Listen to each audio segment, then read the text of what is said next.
I was about to do the intro and remembered I had my microphone muted. Welcome, everybody. It's so good to see everybody tonight. My name is Michael, your dungeon master for this evening. Welcome back to Proficiency Bonus. This is Storm King's Thunder, episode 56. And we're excited that you're here hanging out with us tonight as we dive back into this wonderful Dungeons and Dragons 5th edition adventure. I just wanted to throw a couple quick shout outs before we get started.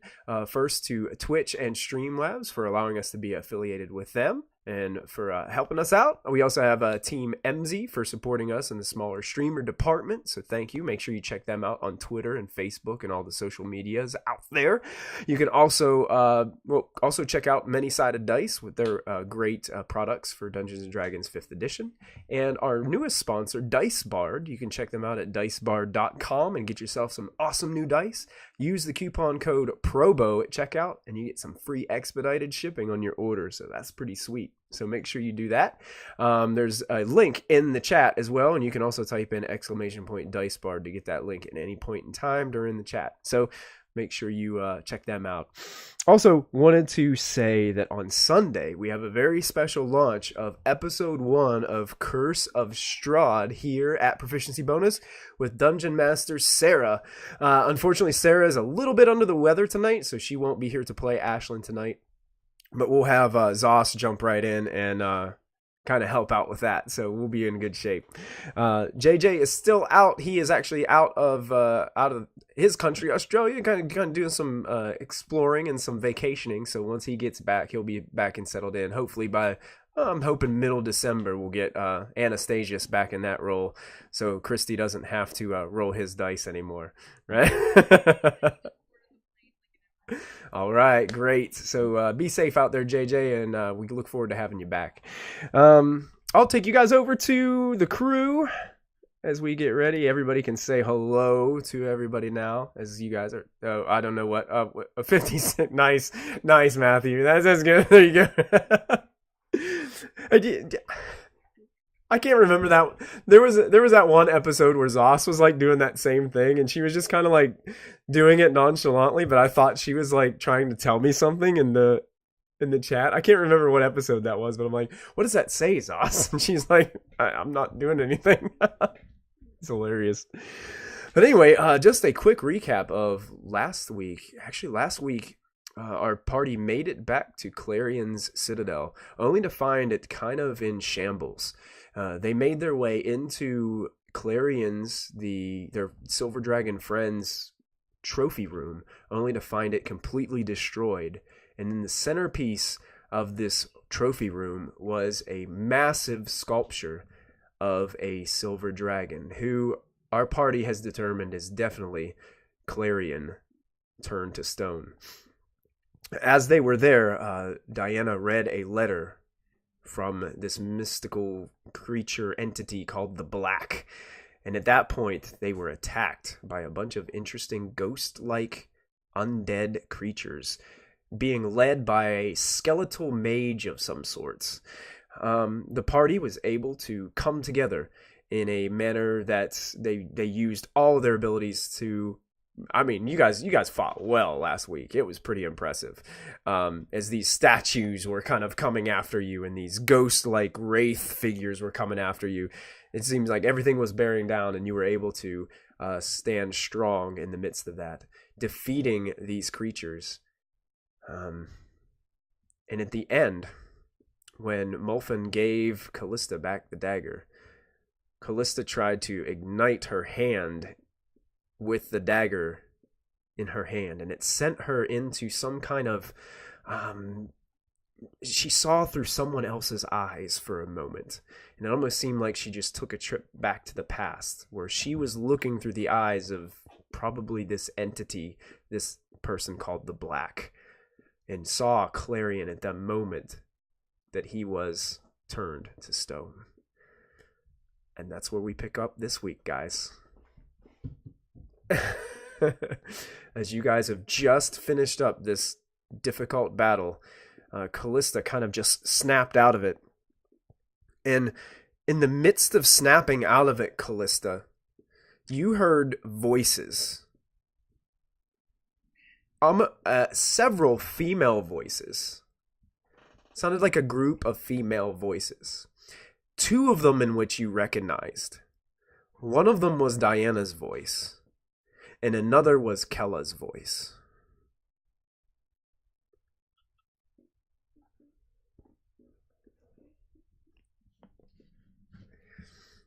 And you couldn't really pick out what they were saying because they were all kind of speaking almost simultaneously and speaking different things. But you hear Diana, this is the one thing that you remember as you snap out of it. You just hear, "You don't belong here," as you've been kind of like casted out. Did something happen? I saw, but no, I was black. I was her, and I was here. And whatever this entity was, it showed me what happened, and I was them.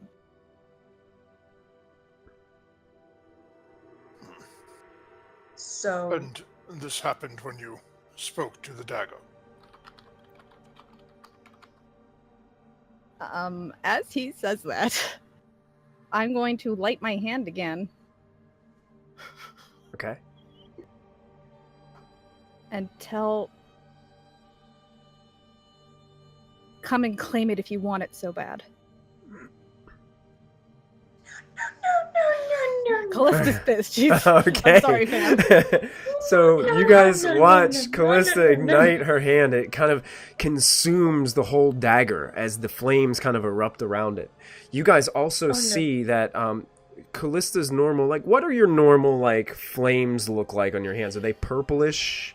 Or they're normal flames. They look like normal fire, but at the moment they're really hot, and it's almost like a bluish purple. Like it's like when the flames get so hot, you see that blue purple color. Okay, as this happens, this bluish purple color, it surrounds, all of a sudden the flames start to turn this weird black color as they start to kind of emerge all around the dagger. And as you're gripping, you feel the sheer heat of this dagger kind of take forth, and it starts to almost shake your whole arm, Callista, as you're doing this. And then it's almost like your vision just collapses, and you start to see just this swirl of purple energy as you feel like you're almost being transported, but not in a physical sense. And then all of a sudden, you are face to face, like inches away from this woman. She's got very pale white skin. She's got dark, thick makeup around her eyes. She has curly, dark hair that kind of trickles down off to the side, kind of kept messy. Her skin it looks soft, almost pristine. And she's wearing a black veil that covers, and you can just barely see this through the veil. And you just see this woman smile. Very nice, bright white teeth. There you are. No. There you are. And then all of a sudden, that same effect as you kind of slide back out of this area, and then you're just like, almost like you had an out-of-body experience.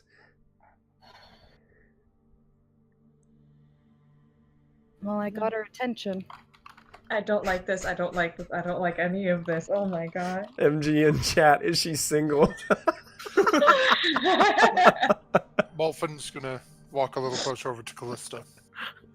Callista, may I examine that for a moment? I have Of course. my own thought. Why are we all touching it? Why are we all playing with it? Why don't we just throw it into the sea and let it be done? Molfin's gonna. I'll hand it back to Molfin, but I will drop the flames because I don't want to hurt Molfin. This time. And if I still feel that the blade is hot, I will wait. Okay, yeah, And I will take the burn damage instead of him if it's still burning. it's hot, but you could probably you don't think it'll burn him. Okay. You can then feel I'll the hand it back warmth. to him. Okay. Ashlyn hits me. Molfin's going to take it, sit down, go into, open up his, Actually, I don't know if if Molfin's pulled this out in front of anyone yet. You see Molfin open up a red leather-bound book. Doesn't look like his spell book that you're used to him pulling out. And from within said book, he pulls out a scroll and starts reading over it, the dagger in one hand. I'm standing right beside Molfin just in case something happens. Anastasius looks at you, Molfin, and he's like, "What are you doing?"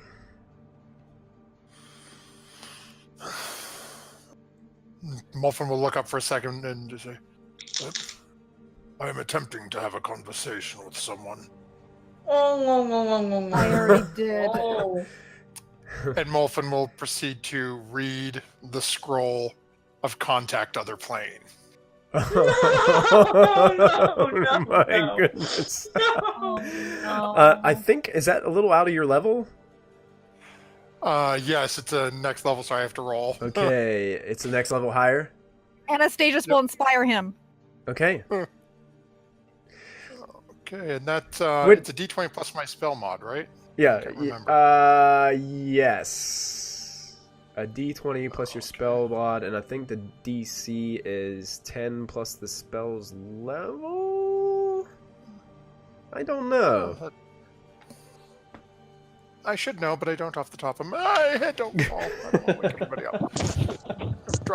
I'm dropping my staff.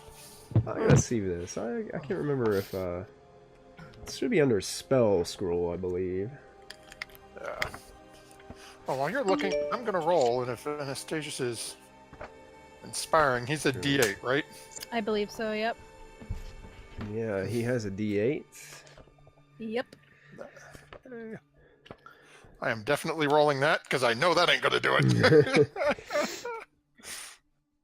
A wizard can must succeed on an intelligence arcana check with a Arcana it's check? an arcana check, yeah, with a DC equal to 10 plus the spell's level. So what level spell is that? Okay. 5, so it's a 15. DC 15 on an arcana check. Do you want me to re-roll the arcana or just add the difference? Reroll. Okay. And then I get my D8. This inspiration might be worth it. Well, it's gonna be. Either gonna hit it or miss. Yes. Yes.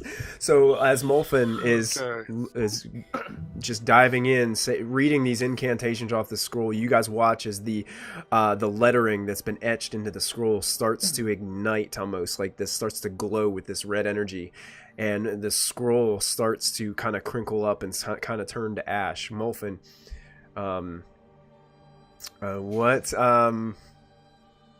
how does this contact other plane look, and how are you trying to do this?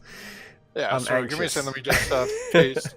There's the description I didn't put in the spell book, so I'll paste it in so everyone can see it. So as Molfin has got the scroll out on the book, grasped in his right hand, the dagger held firmly, blade pointed down towards him in the other hand, and starts muttering over the incantations repeatedly. At the end of it, given that Callista and Anastasia are beside. Yeah, and I would have told everybody before you started doing this what she looked like, if that helps. Imagine Bellatrix Lestrange. Oh, yes. That is kind of the visual. Mm-hmm. And at the tail end, both Callista and Anastasia's here. You said you'd help. Now answer. All right, and I guess before this happens, you have to make an intelligence save, don't you? Oh, Taco's giving some bits of luck. Let's see. He makes it. He contacts the plane successfully. Oh. And as this is happening, you guys watch as Molfin almost starts to kind of, his eyes start to go wide. As Molfin, you almost are catching a glimpse of what Nasus looks like. As you see just ash, stones everywhere. You can see the heat rising from the ground. You can see what looks to be way off in the distance a large castle. It looks almost like made of black obsidian. You can see towers of smoke. You can see rivers of lava. And then you hear a voice in your mind. Huh. Molfin.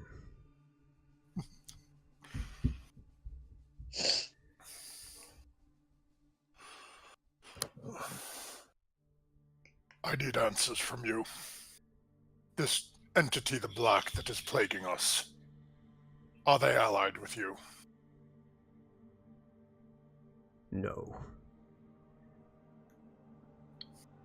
I don't waste my time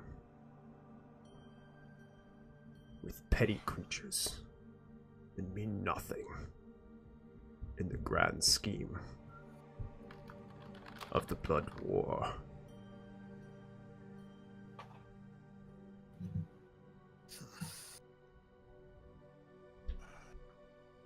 This entity uses undead to do its tasks. Do you believe that engaging it would further the arrangement you and I have come to in putting me nearer Orcus? Perhaps. It really depends on how closely allied the Black is with Orcus. It has been in my experience that these creatures tend to only think of themselves. Perhaps this creature is just trying to gain more power for some other plan. Perhaps.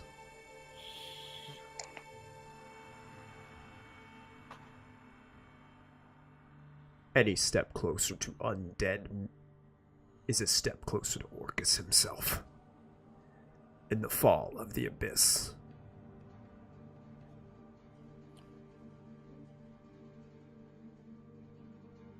Why did I have a vision of Callista burning here?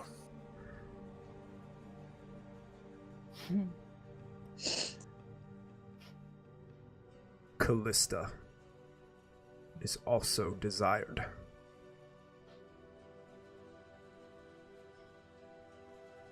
Callista may have a place next to you, Molfin, if all goes to plan.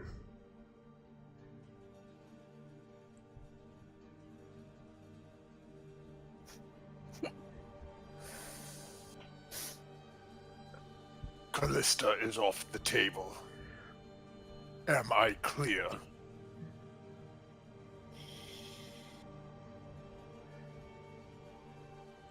Even you should know. The spell you are casting only allows you to ask me questions. That was not a question. That was a threat. It was no question. It's a promise.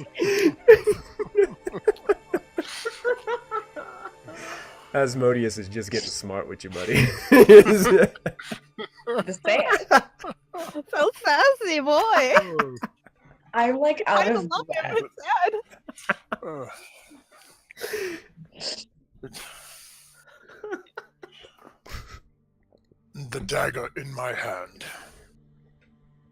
Is it safe to break the gems to free the women? The women will not be completely free until the entire dagger and the persons whose soul it keeps is destroyed.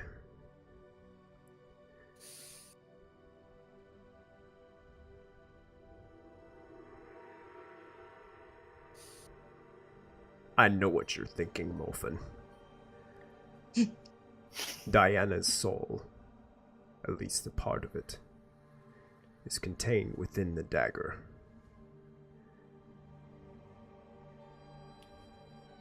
And there is no freeing it unless the Black is dead.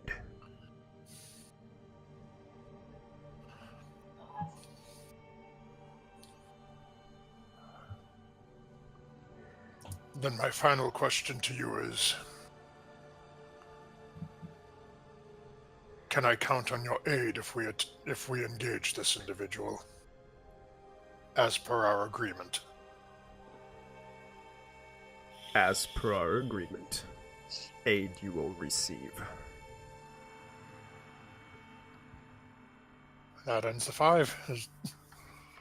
And as you start to disappear, you just start to hear this like low billowing laugh. Good luck, Molfin. Good luck.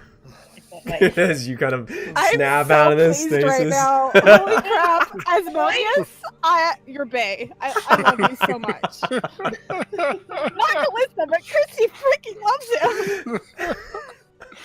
So sassy. Overture comes to him. As the scroll is starting to turn to ash and flitter away.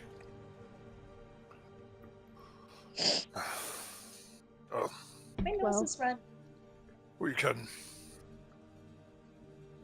I know how to save Diana.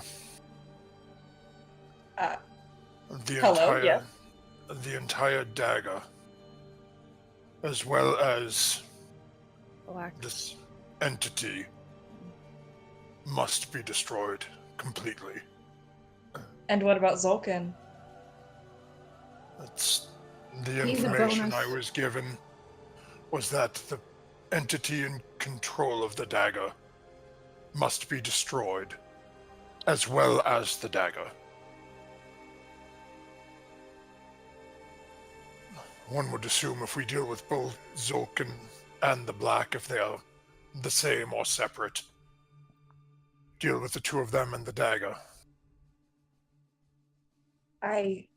Should it be the dagger first or the Black first? I think it's the Black first. Maybe Yeah, both it at the says- same time. Or at the same And- time. As we saw when I used this dagger, it was rather effective against the minions that this entity sent to us. It Use it on seems it. that, yes, is my thought exactly. Smart. Good thing I stole that am- thing, huh? Indeed. I would like. Hindsight is 20/20, Lachlan. Sure is. And Callista, you said you got this thing's attention. Oh yeah, I do. Do you believe it is coming here, or are we to seek it out at, Why not meet it halfway? it is a decent hike to Neverwinter Woods from here. But, Well, or we stay we here and can- wait for it. I We do feel, need rest, but I think we should leave here after resting, as we do not know what this creature is capable of beyond what it has done to Clarion. Any sort of large-scale battle here, if something were to happen to his form now. right, I agree. We can't risk it. Have we done One of everything us we could can really- to help Clarion? I can come back when I'm stronger. It's just out of my reach. And I know how to Calista- save him, but I don't have it yet. Why don't we fight the Black when we're stronger? I mean, one of us could very well die. Did anyone think of that? We could die. Diana, do not concern yourself with this. Diana, we could die. How can Any I not second. concern myself with this? You guys are my friends. I can't just let. We have what we need to deal with the Black. And she's crossed me for the last time. Friendship. I don't need her affecting another one of our friends. She's already got 2. We stop her before she continues her list.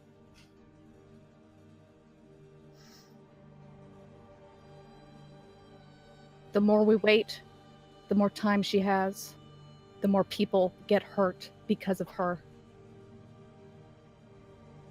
We can't keep putting it off. It's never going to be the right time. Could we do some intel to see how powerful she is? See what we're dealing with? We could try. And then look for our chance and, you know? We know where she is. She's in the sunken tower at Mount Hotenow, I believe. Hotenow, if I remember correctly. Brock kind of like pipes in and he's like, I don't think I want to go. You know, this has really been great, guys. But if we're really not going to get this Weevil guy,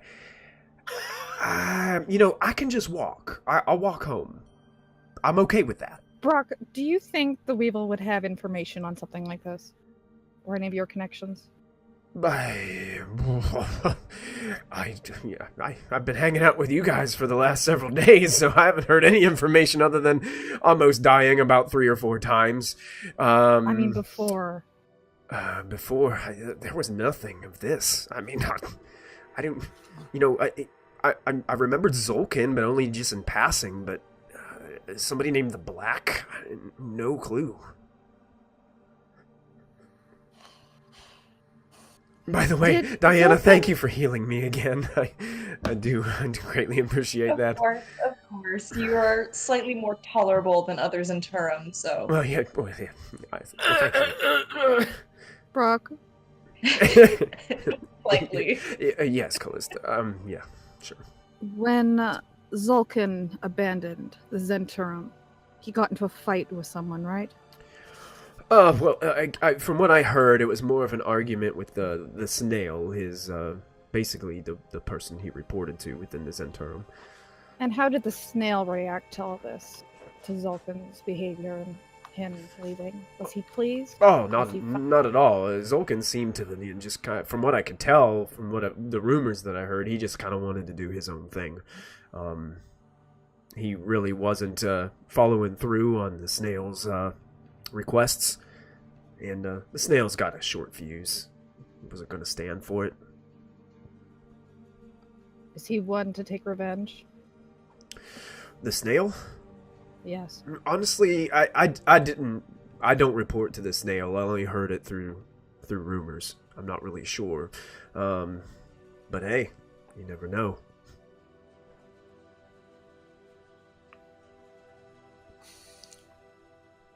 Is our plan to take a rest here, or? I don't want to stay in this place. It's just, it feels like anything could pop out at us at any minute. If the Black could leave her minions here to pop up then more could pop up later. And it's just this icky feeling, you know? Why don't we go back to where the airship was and set up camp? There are more people that could fight off any attacks there. Exactly. Strength in numbers. We tiny hut it. We're out in the open. We can see them coming from any direction. I can only fit 9 within the hut, but... That's fine. Granted, including Brock, there's only 7 of us, so... Oh, thank you, Molfin, for including me in part of the group. You know, I don't like this plan. Let us go back to the ship and get some Brock, rest. you need rest. Oh yeah. I think I do. I'm a little, I'm still a little sore. That was what even happened? Like, I don't even know what that was. Ugh. Whatever it was not good. Brock, if you And stay of with course- us, we'll keep you safe. We need all the help we can get at this point. This coming from the one who broke my nose the minute she met me. I think I can You are trust still that. alive, I am. Oh, Well, you know, I've got this one to break my nose, and then this one, and points to Diana, to fix it. I guess that'll do. I guess I could always go back to just picking up boxes in Mirabar, you know? At least you may die in an exciting fashion now, and not of some plague you pick up from a sailor or something. Well, that's true, but I'll just be honest, I prefer not to do either. Just I would 100%. Life philosophy. Helping Diana. I choose life. I'm not. You know, I'm beggars not. can't be I'm. choosing. You know, Diana. I'm really not the type to go down in a blaze of glory. I'm just not that kind of person. I like to run. I'm sorry for trying to be encouraging and make you feel like a badass. You can go back to the ship now. Okay, thank you. he starts to walk. I'm following Brock because I was already gonna head out. As you guys are starting to head out, I would need everybody to make a perception check for me, please. Oh boy. Gladly. Okay. Ooh, scary. Ooh. It's gotta load. Oh, I shouldn't Loading, have. loading, loading, loading, loading, loading, loading. Loading, loading, loading. Loading, loading, loading. It's the loading song. That's the loading. Welcome to the Roll20 loading song. Here we go. Wow, amazing. Download guys. it now on Zostu. That's too. Molfin, as you are walking out, you're passing by one of the crumbled statues that you guys just got done. Well, basically, like, everybody got done annihilating. I don't even think one statue got close enough to even hurt you.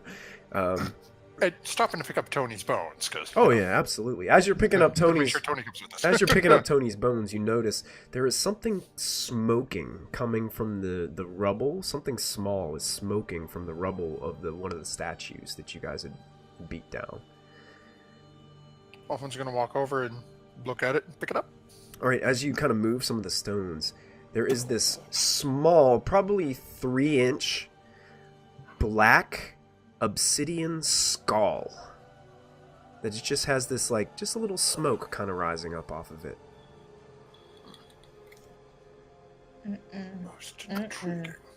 It's Cool as Check heck. it's like smooth and shiny, but Check. it looks exactly like a carved skull. I don't like. I'm just sort of looking at it for a minute. Check this once we sit down and rest. And Lachlan, as you are walking out, you start to Stick it in the turn pocket. in the shadow of Clarion. You start to turn and you step down and you notice something catch like a glimmer of your eye, and you look down, and you can see the silver necklace that you guys had given Clarion as a gift a long time ago of Maliki, the unicorn symbol that you guys found, is lying there on the floor.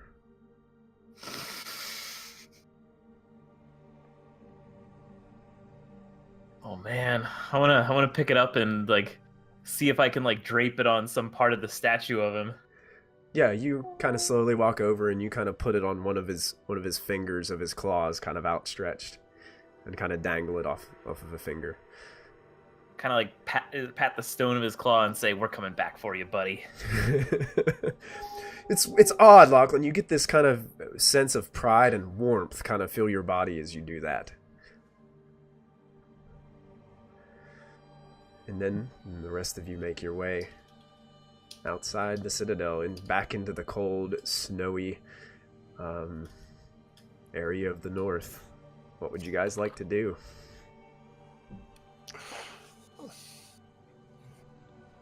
Well, Molfin's following along with Callista's plan to go back to the airship. All right. So you guys... And, yeah. take his new new staff in Skull that he's got to check out when he gets back there with him. All right, excellent. So you guys all make your way trudging through the snowy ground, down the mountainside, and back to where you approach the airship, which you can see that there are about 4 or 5 of these cultists frantically. You can start to hear like pounding noises from a distance as you get closer, and it looks like they're just like a bunch of people around the furnace that had basically exploded when the fire elemental got out, and they look like they're bending metal and like trying to hammer things back into place. And it just looks like, and you can see Delphine is just standing there.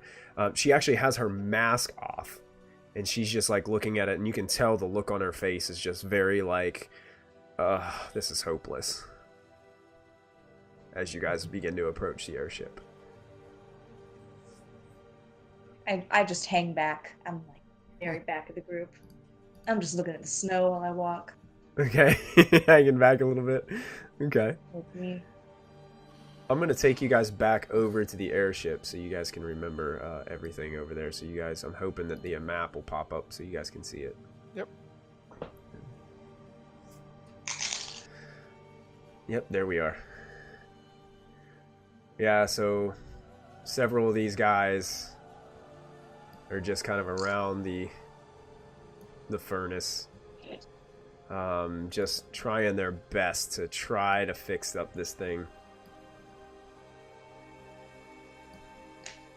And Delphine just kind of standing there like frustrated, just watching them. Molfin's not even going to go up. He's just sort of going to plop down I'm gonna on stay one of close the to little... Yeah, I'm gonna stay close to Molfin. On one of the little runner things. Mm-hmm. And again, pull out the spell book. This time the book you guys are used to seeing him pull out.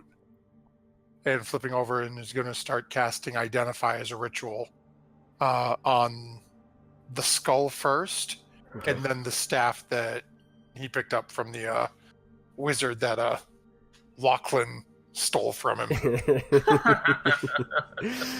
All right. Yeah. Well, while he's casting this ritual, anything else the rest of you would be doing? I'm like trying to peek over his shoulder and see what he's doing. Okay. Like, what's that? What's that? I'm just gonna walk past them and like board the ship and like go down to like the commons areas that there were before. Like I think where all of the there's like a private room. Yeah, I can yeah. just have to be. Okay, you just getting some time to yourself. Mm-hmm. Okay. I would probably ask Molfin for the dagger back, and she would tell you that she wants to be the one holding it when we face her because she can't get it when it's on my person in my wild shape.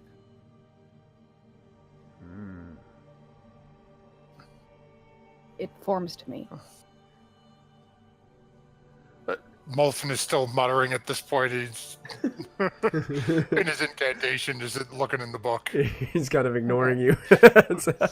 Well, I would wait until like he came up for a minute. Okay. Because I'm assuming he's going to be doing the 2 items. I'm assuming there's going to be a bit of a break in between, so I would wait and just sit and Okay. just sit cross-legged beside him. Okay.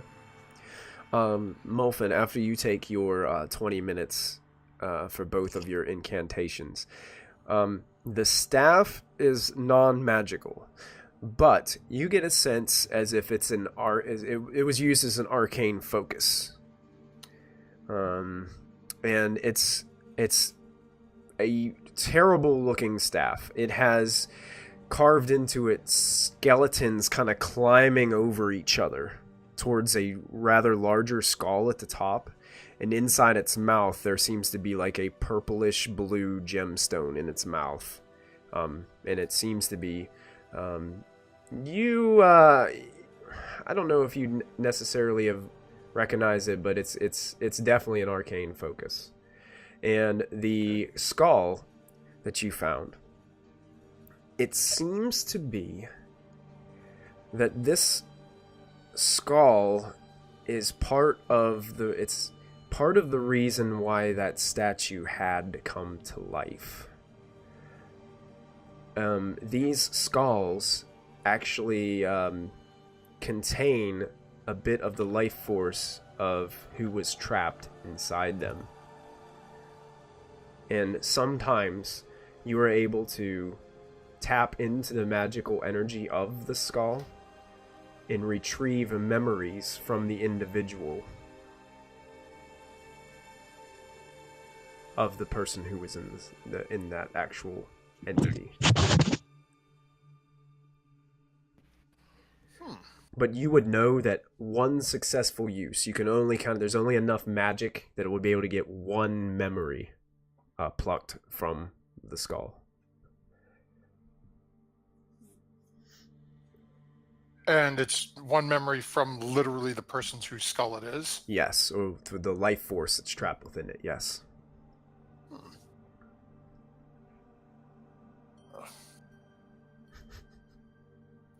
As Molfin looks at Glyth and the others sort of around him, we'll just sort of pick it up and face it towards him, you know.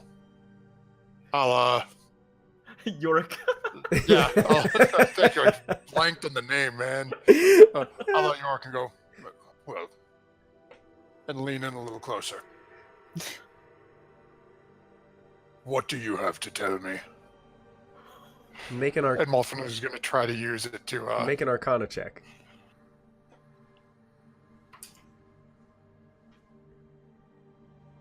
That's better. That's better. That's better. My goodness. There's Molfin. He's back. As you look into the skull, you get a similar experience to kind of what Callista had. You see this haziness all around you, but you seem to be inhabiting someone else's body. You seem to be holding on to a large, kind of like a possible banner for a kingdom.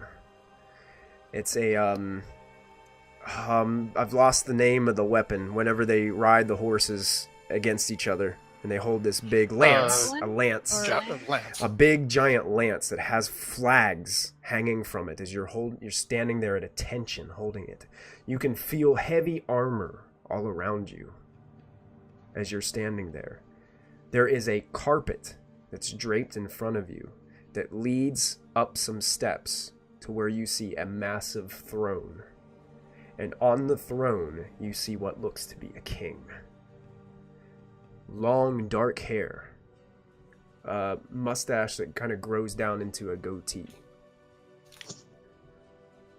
Rugged looking but attractive man. Seems to be in his prime. Very strong. Has a sword sheathed over his back and a shield that sits next to the throne. You can see there are other soldiers just like you aligned up on the other side of the the red carpet, and you can see that there are others beside you. And then you can see coming up the carpet is a curly blonde-haired woman in a yellow dress, surrounded by a few more of these guards. And they keep on walking by slowly. Slowly. And you hear one of the guards, as they get closer to the steps, holds out his arm. It says, Oriel, watch your step. Please be careful. And she gently takes her hand and puts it over the arm and leads the young woman up, stand in front of the king. And then all of a sudden you are pulled out of the skull. And then you watch, and in your hand, the skull crumbles to dust and starts to blow into the wind.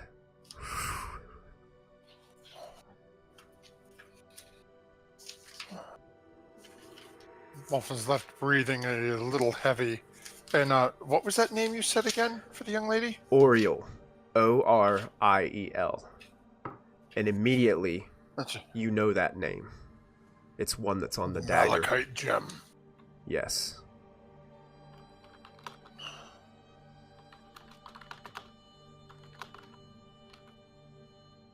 Bloody hell.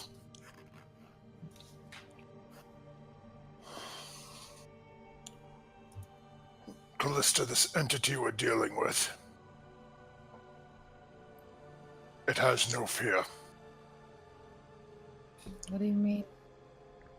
That skull that Molfin just sort of shake the dust out of his hand. That just told me well, I suppose its entire life story was a god for some kingdom.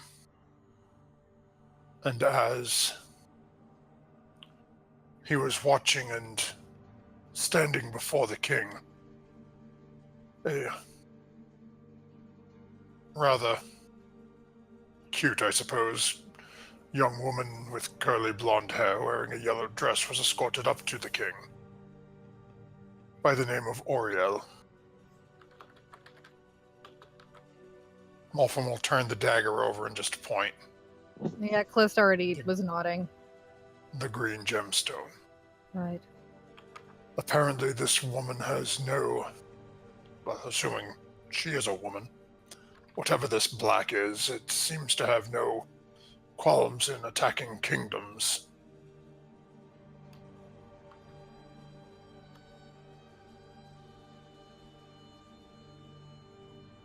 I wonder if Zulkan was the first. Maybe there was others before him. Which begs the question, is Zulkan an accomplice, a Or victim, pawn. or a tool? He's a tool for sure. Well, fair enough, but I quite meant the more physical sense of the... I mean, both sides, same coin. Yes. Thanks for the bits, Victoria, for MG sitting in the lighted room instead of the dark room. There you go. I prefer the darkness. Well, it appears that MG prefers the black, so... Secret villain. And folks, it's not a secret. Off along the... We need to get to the place where they are sooner rather than later. I agree. What manner of quick... how far are we from... what was the name of that city we came into? Mirabar, was it? Right, I think so. That's where we last were, I think. Yeah. That's well. Would Molfin remember what the closest city to where we roughly are now that has a Harper's Circle in it? The closest city for where you are? Yeah. Does Bryn Shander have one? Bryn Shander did not. I think the closest city was Long Saddle, maybe? If only we had an airship. If only Lachlan had not damaged the airship. Wait, Because it was Lachlan. Excuse me. I believe it might be Long Saddle, but let me... I had the map in here. I have a means of expediting our travel for 2 hours per day. I could polymorph 8 of us. Actually, you know what? Mirabar and Neverwinter are probably the closest ones. Neverwinter. And which is closer to us? Is Neverwinter closer to where we are now? Let's go over to the map and check it out. I don't know for 100%. Let's we're gonna move over to the map. I'm gonna move you guys to it. Well, here, let's take a look. The north. Here we are. Welcome to the north, ladies and gentlemen. You guys are above Bryn Shander right now. Mirabar is definitely a little bit closer. But the problem with Mirabar is you have the spine of the world, these really heavy mountain ranges the Clothen Vale, standing in between Bryn Shander and Mirabar. Whereas if you head south, you go past Luskin until you get to Neverwinter. So Neverwinter mileage-wise is probably a little longer. But to Mirabar, unless you go out around, it's gonna be close. About the same travel time. It would probably be about the same travel, yeah. Oh. Seems our best bet is same old travel, cut through Bryn Shander south, I suppose. Right. As I going feel back like to we Mirabau can... over the mountains. How many people in total do we have here? There's 9 of us, including Brooke, plus all the cultists, so that's another 6, 7, 8, 17.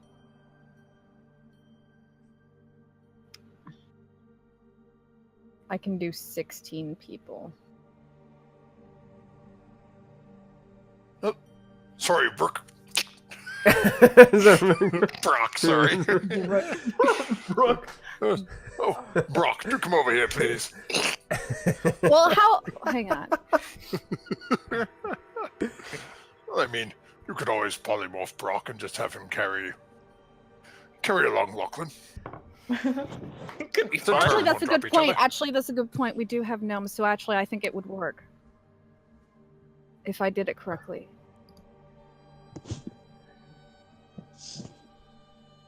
I could polymorph this. I can do this twice a day after a rest, but with my pixies, they can polymorph 8, and each of the 8 giant eagles can carry 1 to 2 people. Oh, are we totally Lord of the Rings in it here? Yes, we are. Yeah, yes. If you want it, come and claim it. Sweet. Along those thoughts, Lachlan, if I remember, during our sojourn into your magical training, you have the ability to slow someone's descent, correct? Sure do. How many can you slow at once? Good question. Let me consult my brain here. As Your Lachlan brain is, hurriedly you see, Lachlan is consulted you. really Actually, struggling as very- he's. Yeah. I can stay as an eagle as well in my wild shape, so that still we're more than fine in terms of carry weight. Well, my thought is not so much carry weight, it is Right, more it's about the falling. Right. As one says, it's not the fall that kills you.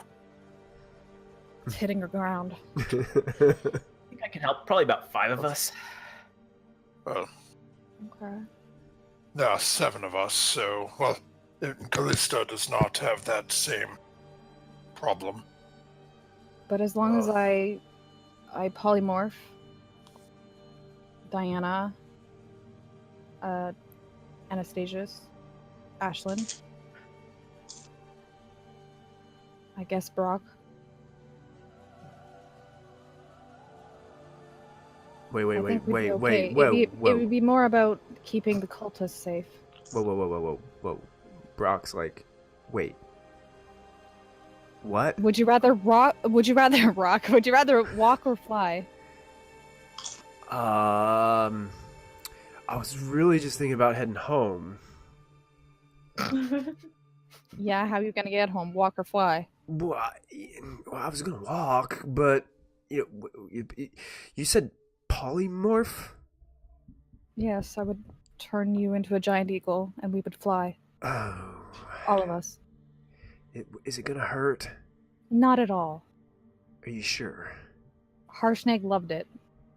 Oh. Okay. Oh no! Too soon. Hashtag Ashlyn runs off and goes curls up. Oh no, Ashlyn! I would have said that quietly. She heard you. She has elf ears. I know, true. She probably did. This is not subtle. He's like, oh, all right. I guess. We need rest before that. Yes. Had a long day. Brock's like, how are we gonna sleep with them like pounding on that thing? Ting, ting, ting. So they keep working Tell on them this. to stop. Well, They have to sleep sometime too, right?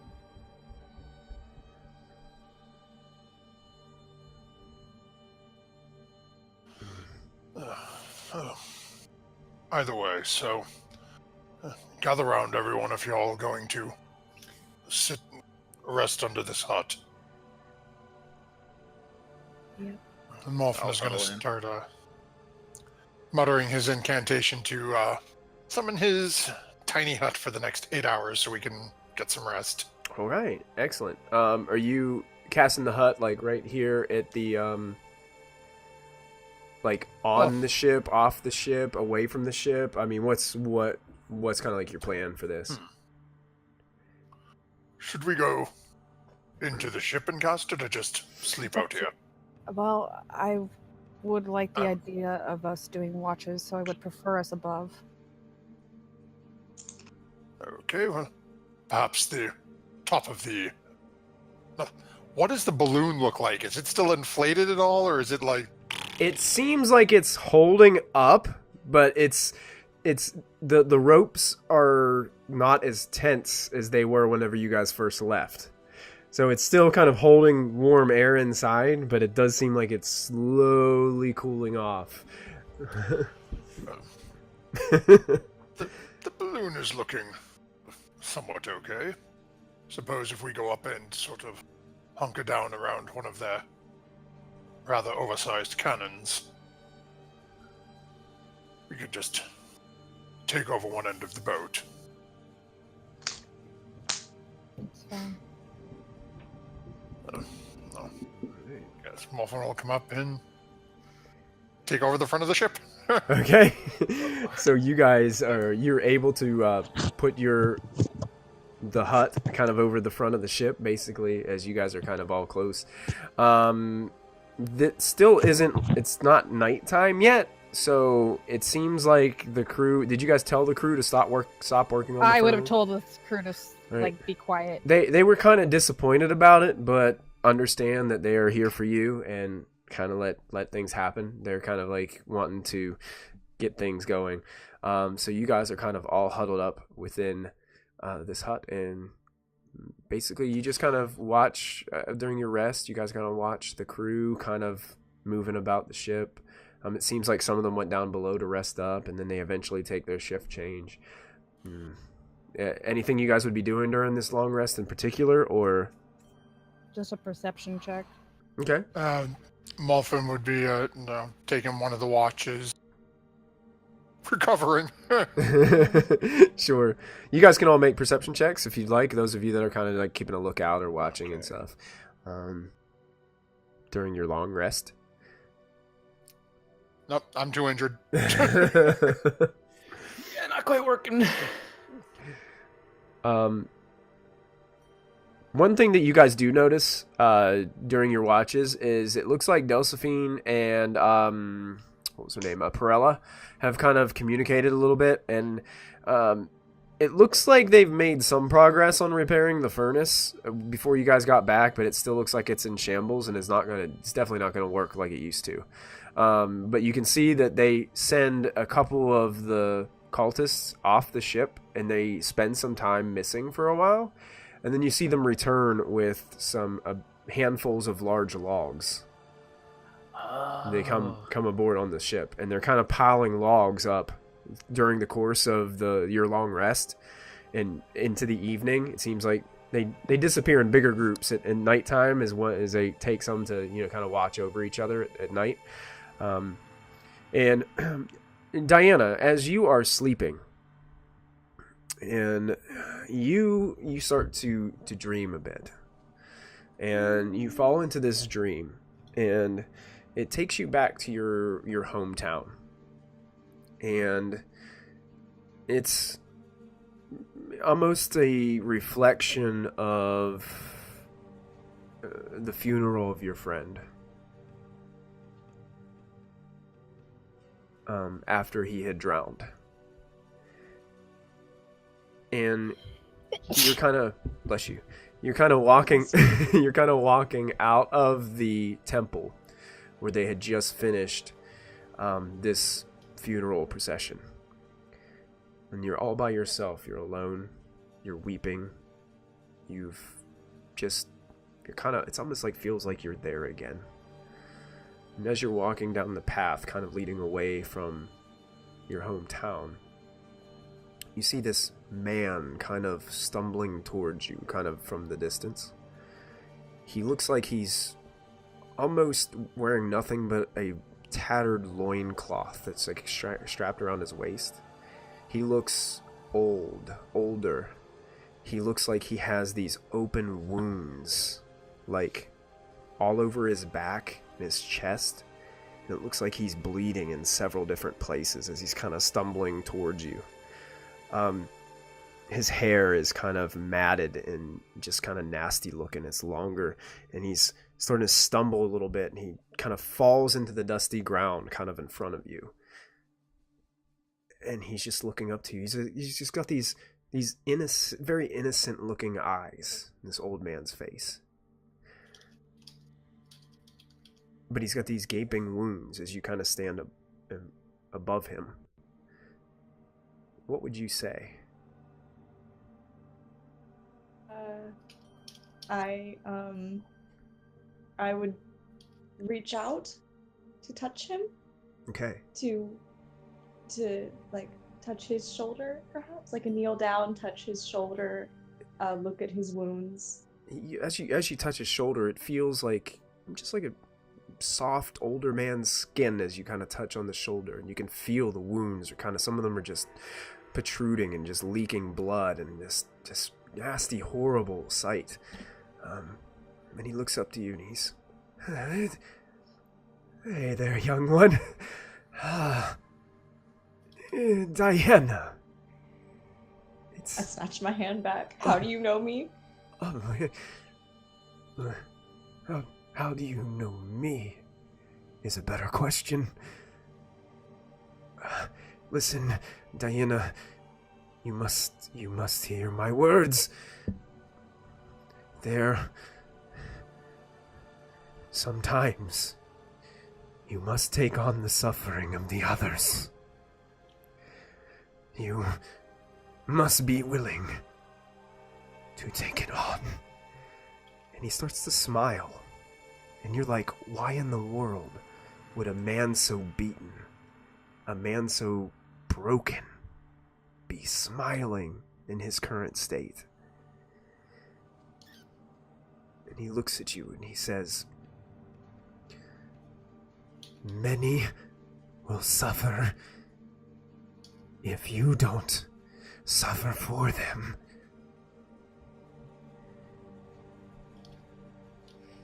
You must be the one.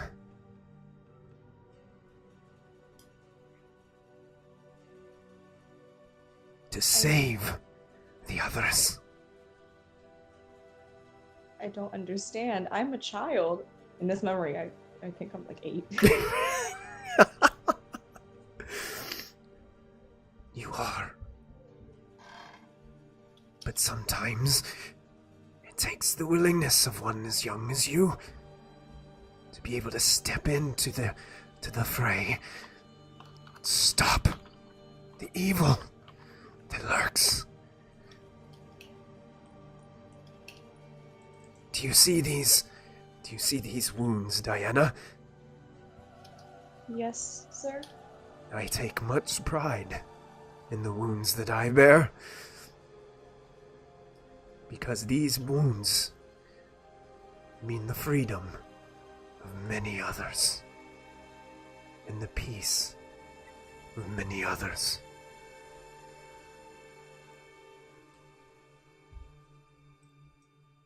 Do you need me to take you to someone to heal them? To the elders, perhaps? See, that's the thing, Diana. I could heal myself if I wanted. But I chose to give that power to you.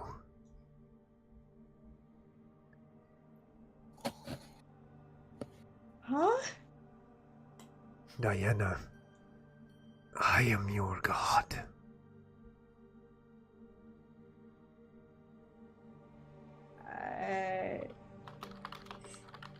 My village people worship like nature and stuff.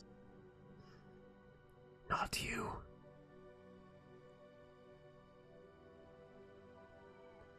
Your purpose, your destiny is much, much greater than just a mere follower of someone.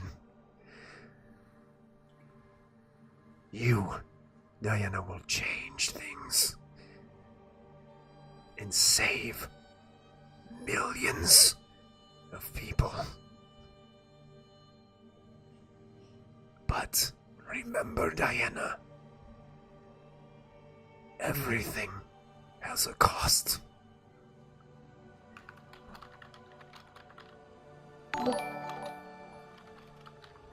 What cost? What's your name even? Diana. I am Il Mater. And he reaches up to grab your hand. And he just grips it. It's not a very strong grip, but you can tell it's just from just this weak, battered old man.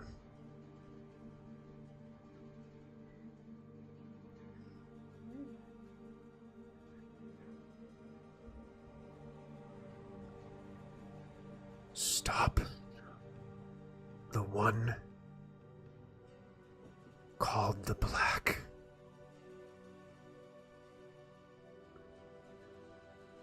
You have the power to do so. And you will always have my help. You see this scar, Diana? And he points to a scar that goes down all the way kind of down his chest. This one was for you.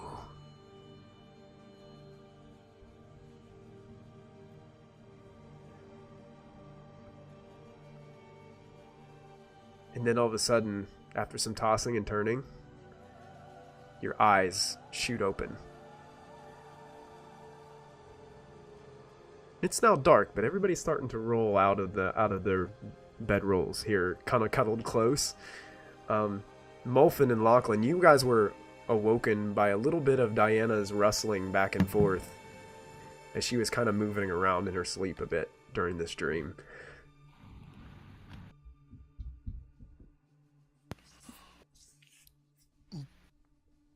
Diana, you look a little paler than usual. Are you well? I just was reminded of something that I had long ago forgotten. A day that I had repressed because it was too painful. But I know what I need to do now. Are you okay? But I'll be fine. are you well? I'm perfectly fine. It's not... Trust me, it's not your burden to bear. I know what I need to do. Well, And I suggest that we do it, and we go, and we find this Cruella, and we put a stop to her. well, as Millions of lives are counting on this. Not just mine or Molfin's.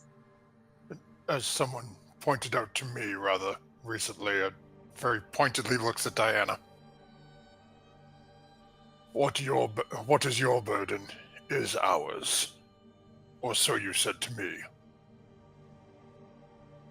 Can I insight Diana? I don't know. Sure, you can. Go ahead. You may.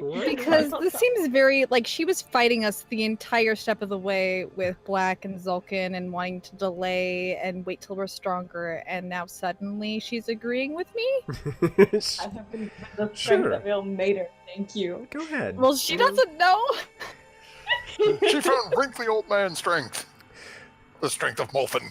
And she just had the stream and she seems kind of off, so I want to make sure she's As I read in Dungeon Master magazine, the answer is usually always yes. Of course you can. You can certainly try. Yeah, so She can certainly insight. yeah, Diana, what? And I keep on forgetting about the insight bot. So it's like I religiously this little wind that shit every day. as Kalissa's giving a suspicious look towards Diana, you see this little robot like pop over the little shoulder with these little like they're like the ends of a camera lens, and it goes kind of looking into Diana's soul just a bit. Diana, what kind of sense is she getting from you right now? Oh, you can just see like kind of like tears in her eyes that are like barely held back because she's just incredibly like there's an immense sadness at being reminded of something that like you can tell that she's dreamed of something badly again, and you know that she has dreams of Salim, so it might relate to that. But there's also like a really intense determination in her eyes, like she knows what she's about right now, where once you feel like she might have lost a purpose, she's found it again. And as far as you know, that purpose has no concern for her personal safety whatsoever at this point. But it's something that she's determined to do.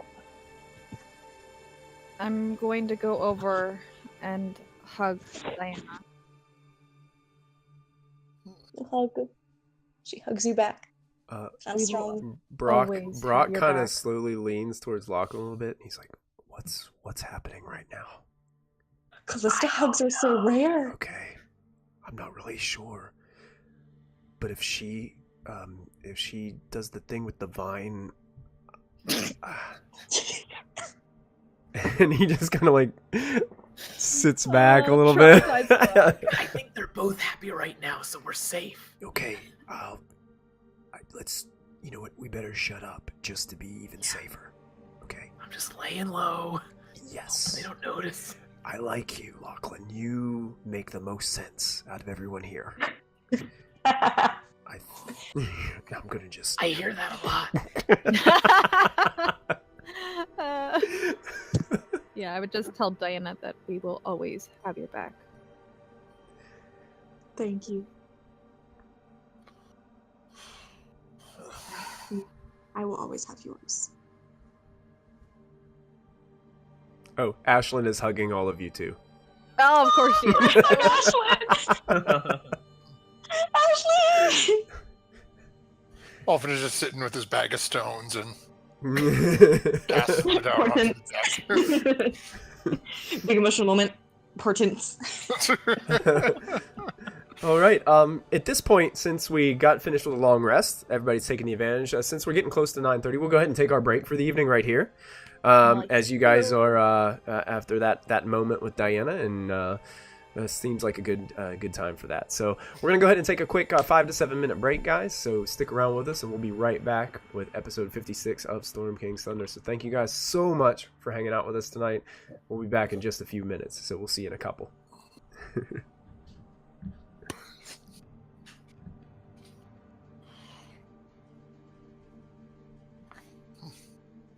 I could have sworn that Sarah said I want to.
Well,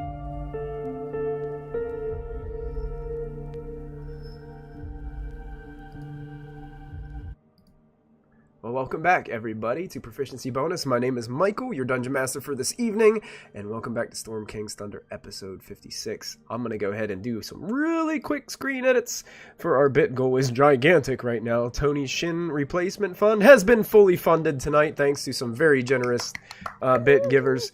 So, Tony will have his shins the next time he is with us. So that's it. So yeah, he's gonna have to change his name. So now Tony is has had his shins have been replaced. Toshin. Thank you, Twitch chat. We love you, and we're getting back into the swing of things. So you guys have just woken up from a long rest. Diana has had an interesting dream, and you guys are basically you woke up. It's kind of maybe like 4 or 5 o'clock in the morning as you guys are kind of like getting up and settled. So really early in the morning kind of deal. And you can see that a lot of the other cultists have brought in several loads of wood and started to stack it by the furnace. I think you guys kind of get the idea that their plan is they'll try to use just a traditional fire now that the fire elemental is not there anymore. Can I ask the captain, I guess, how fast do they think this will go with just traditional means? I'm sorry, say that one more time for me. I want to ask the captain how fast she thinks this will go with just traditional means of fire. Well, to be honest, I think speed-wise, it's not going to hurt us. I'm more worried about altitude.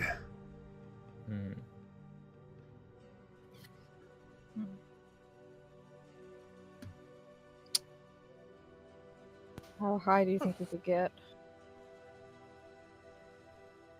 Well, I mean, obviously enough to get us moving. Maybe not high enough to keep us out of sight.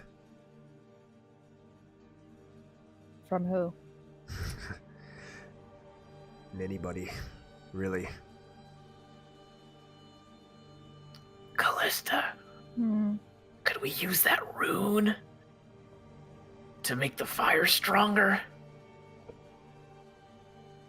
I'm not sure if that would apply. I think you have to put it in an item. Oh. It's not a bad idea. I mean, Molfin, do you think that's possible? Could we makeshift it?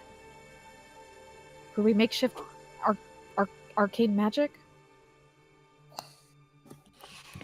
Well, as an old teacher of mine once said, you can certainly try. But will we be successful? It's hard to say. It's possible in our attempt that we would end up destroying the item. Right. I know from what I remember of that opal, it gives you the ability to ignite items. Good.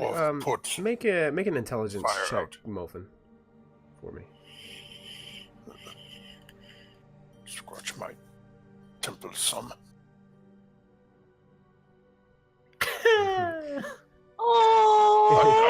I seem to be rather confused. It's early.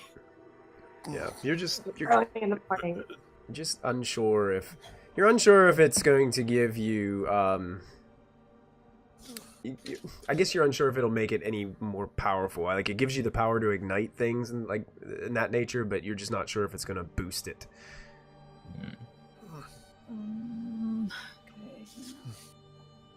Molfin just sort of squinches up for a minute.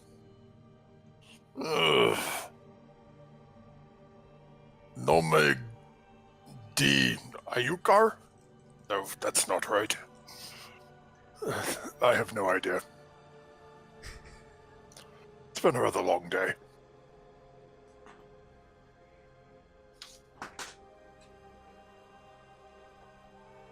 Well, it's either that or we do my plan.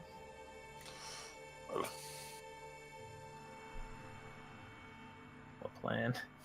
Yeah, Brock kind of leans over to you, Lachlan. I'm not sure what plan they're talking about either.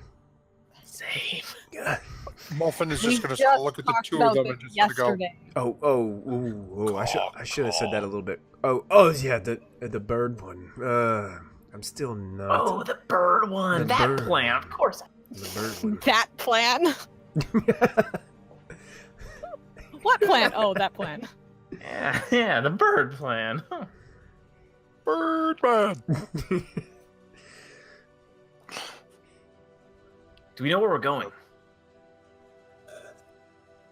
To the black. South to Neverwinter. Okay. We need to get to the teleportation circle. Well, we need to reach Neverwinter. We can travel back east across the spine of the world again to get back to Mirabar. At which point we can then take the teleportation circle to Neverwinter to get where we're going. Or we can take about the same amount of time and just go straight to Neverwinter. And avoid having to go over the dragon's territory and back over the spine of the world.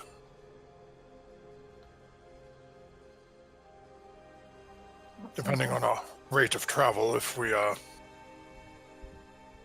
expeditious, we should be able to rest in Chanda. And then perhaps move. Yes, we've been there before, Lachlan. Yeah, I'm wondering if I'm allowed back there.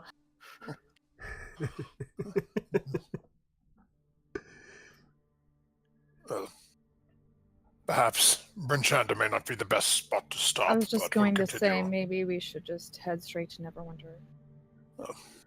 We shall have to see how quick we can travel.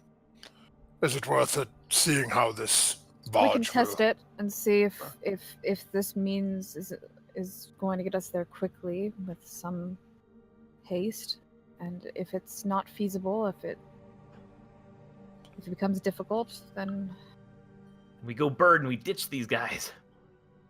we don't have to ditch them. It's true. Bring them along. We ditch the ship. Yeah. But I'm open to trying this first. Well then, shall we, as they say, up and away? All right. So you guys kind of communicate this with the cultist crew, and you can see Delphine kind of puts her crew in motion as they start to kind of put the bits and pieces of some of the furnace back together. You can see there's still a lot of holes in it. It's definitely not what it once was. But you can see it's going to redirect the heat up into the balloon, which is almost completely like down onto the boat now. It's still kind of inflated, but it looks like it's kind of just dropped, and it's just like almost sitting there just on top of the boat after your long rest. You can see they start putting stacks of wood inside the furnace, and Delphine kind of looks towards Callista. It's like, would you do the honors? My hand's already lit. And with a quick produce flame, Callista just tosses some fire into the furnace, and the wood immediately begins to erupt into flames. And you can see that the other members, Laz kind of comes over and he starts to adjust the flaps on the top of this furnace as they open up. One of them's kind of bent and out of shape a little bit as the heat starts to rise back up, and you can see the balloon starts to lift back up. Well, Delphine looks at all of you. I hope you're ready. Let's give this a try. Delphine, if I may, would more heat be beneficial? Most definitely. Do you have a way to get more heat? Oh no. I may. It may be a little... Is this a thing you crazy, did in the but- bar, Gramps? DM, would me helping consistently with the cantrip also help? Would it aid us a little bit? I know it's not a much, but would a consistent... Like mending? It's produce flame. Like if I just continuously just do produce flame into it just to keep it from dimming. It might help a little, but it's not going to do anything too extensive. Too drastic. Yeah. Okay. Could I also do the sacred flame. So there's Callista producing flame and me throwing sacred flame. So not only does it have the heat from the fire, it has the divine heat from the god El Mater. It sure does. Pouring into the Actually, balloon. now, she's full of That's right. And we all know exactly how effective a rather uncontrollable grease fire can be.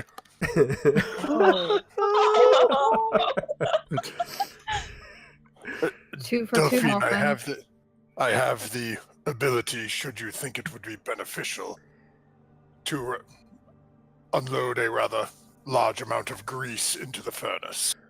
She looks at you with eyes wide and is like, as long as you can ensure that the grease stays inside the furnace, Molfin, that is the biggest issue. Right! Okay, let us think here. How could this be done?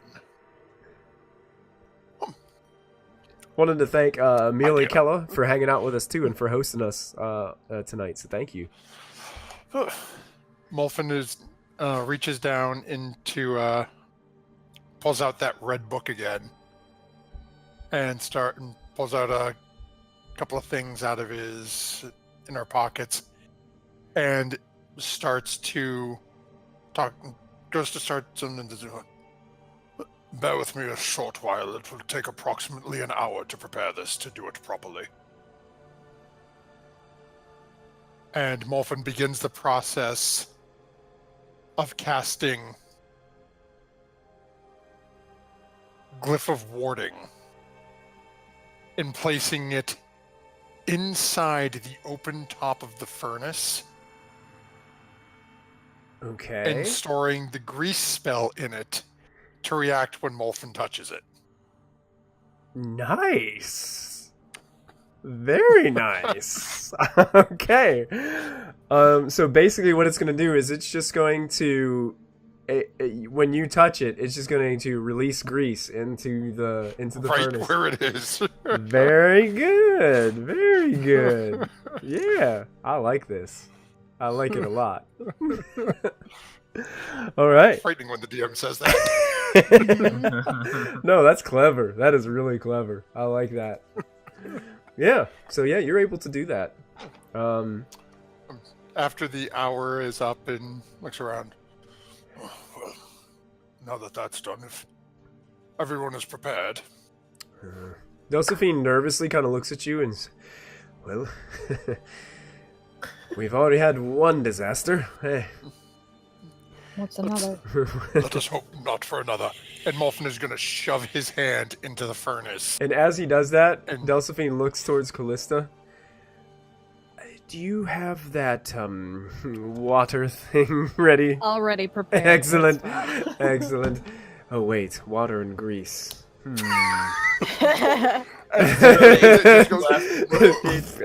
And all of a sudden the grease pours in and you can see that the fire just emerges even higher out into the balloon, and you watch the balloon rise and you can feel the whole ship lurch forward as it lifts, the rails lift off the ground, and it starts to take to the sky. And you can see that basically all the members of the crew start to get to their stations and resume their duties as always, as they have since you wave met at them. Diana. She's apparently on the ground. Oh, Diana's like, wait, I'm coming. She runs and she jumps on. No, she's up I there. don't know. So you guys, I was thinking about fires and Now- planning spells. now, Molfin, you do realize, you know that the Grease and Callista helping out and Diana helping out a little bit with the fire is definitely better than just having logs in there. I mean, it's keeping the fire hot. It's definitely still not as hot as a fire elemental. Just their nature is just of fire and just heat, and just it's always good to have that fire elemental in there. But you guys are headed off, and Delphine kind of looks towards you and says, so you were saying our destination is Neverwinter. Yes. Okay, well, it shouldn't take us too long to get there. I'm thinking, well, perhaps a day and a half. Oh. Well, Perhaps 2 that if should be- we run into anything, but I think we should be okay.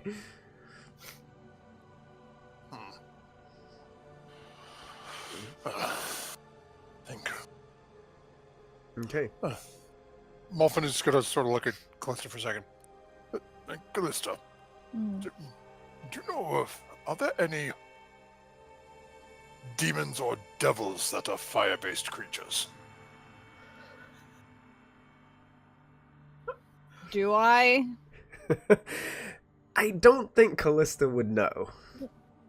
Would Anastasia's? Molfin would very specifically not direct that question to Well, him that's after what what I'm happened because last time. I feel like Callista Yeah. and Anastasia's have had some talks about his heritage a little bit because he's very open about who he is and if she would have questions. So I'm just wondering if that could have possibly came up in conversation. I don't Your choice. know. I would rather him be here to like role play that out though. But he's not. He's not, JJ. Traitor. Come on back to us. Yeah, I don't think Callista would know, and Okay. without him here to really kind of justify, because he's got a lot in his backstory that I don't even know. So I would want him to be here to kind of elaborate on that, so that way I could take notes and then throw it back at him later. True.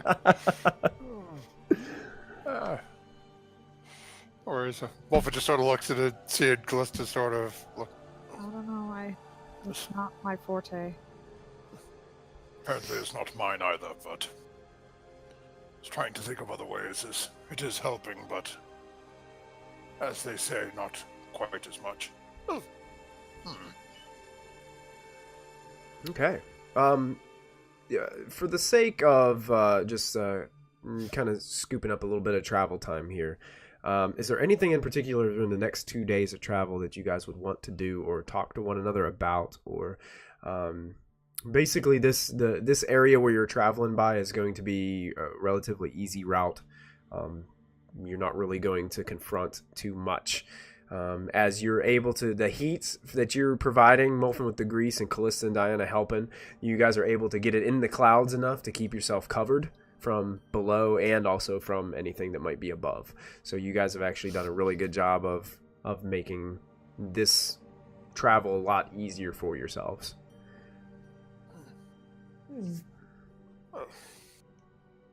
Suppose, do we have a plan of attack? We know where this individual is at this sunken tower in the woods.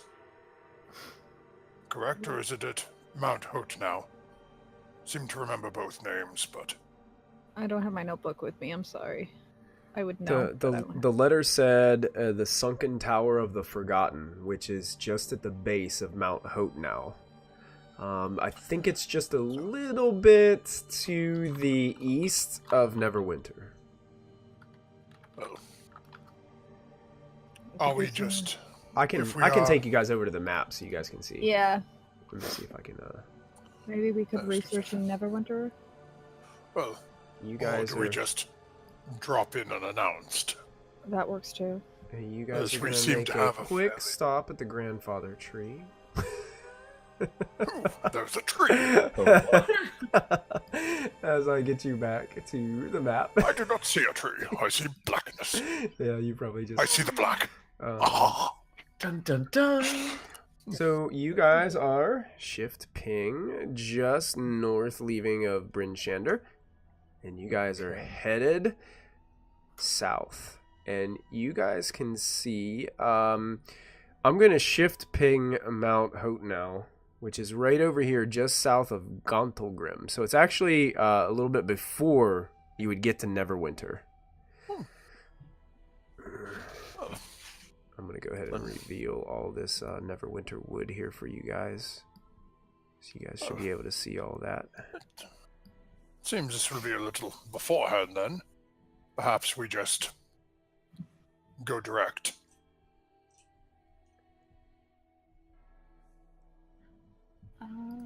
Yeah, we could. We seem Is there anything that we can think of we would benefit from obtaining in Neverwinter? Let me check. Information? I highly doubt they have information. Excuse me, dear person in Neverwinter. Do you happen to know of an evil entity known as the Black haunting your woods? And if so, how do you slay it? You never know. You know the right people.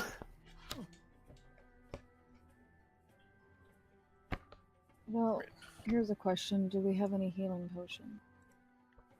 Yes, I believe I've given a couple of you some, but I still have 3 left myself, if anyone Okay. desires. No, that's good. I think you bought me 2, Callista. I think I still have those. Yeah, I don't have those. I gave them to you. Yeah. Yes, I believe I've given one to Ashlyn, at least. Diana, did you want one? Want one what? Hold up a sparkling vial of red liquid. Sure, I have no idea what it is, but I shall take it. It's a healing potion. Oh, thank you. I'm sorry. I was planning my spells for when I totally screw up this guy. I will absolutely accept a healing potion. Hey, thank you, Praetor's Rejects, for hosting us. Appreciate that. Unless you really need it. No, I still have 2 for myself, and... I don't need one. Oh, I have 2 regular and 1 greater. Oh, okay. Well, then you Then guys are all fine. good. Never Give mind. it back. Yeah, I just wanted to make sure you guys were well stocked. Brock, are you coming to this tower with us? You know, to be 100% honest, Molfin, I'm gonna be. But of course you are. Would you like a healing potion? Yeah, I'll take it. I'll take it. There you go. You're not gonna fight with us. But look, I'm not feeling this. Thank you. And he tucks the potion into his jacket. You know, this it seems crazy. You know, it just seems nuts. Like we're going after somebody who threw all that stuff that was flying around, and like with skulls and stuff. I just yeah. He like looks over. He looks over towards Callista, and he touches his nose. Yeah, you know what? I'll stand in the back. Yes. Cause Can we not force this poor man to die for us? He doesn't have to.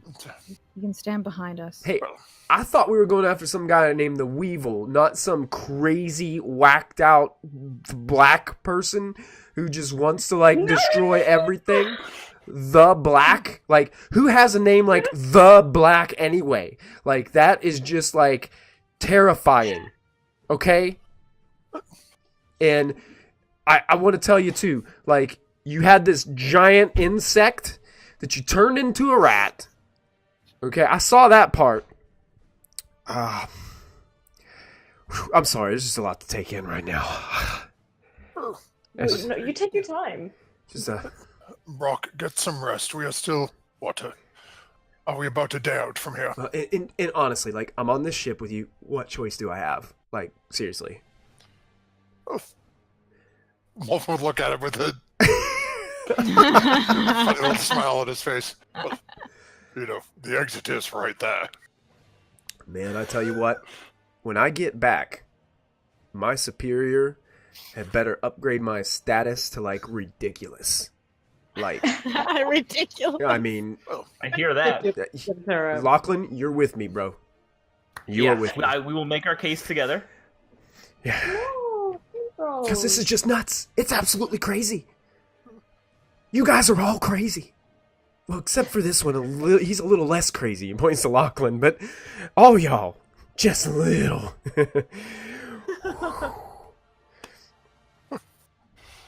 Are you done, Brock? Sorry, I just had a moment. I'm not used to this. Why don't you take a walk around the ship? Just clear your head. Yeah, I like that idea. And he just starts walking. Do we have one more night before we get there? Yeah, you have another night if you want to use it. Oh, we lost Zos for some reason. You still there, Zos? I'm sorry. That's all I'm good. coming back. I got you. As Brock has his little Molfin's panic gonna- attack. Zos poofs. Molfin is going to try to catch Callista at some point during the night before we arrive to have a conversation with her. Okay, sure. You definitely are able to catch Callista kind of alone. Callista, do you have a moment? Of course. It's about what happened before. Well, I think it was before everything started at Clarion's Keep. What do you mean? A lot's happened, Molfin. Well, that's just quite it. I'm not fully certain what happened. There was a rather odd-looking halfling, and I saw you, but you were trapped in Nessus, burning.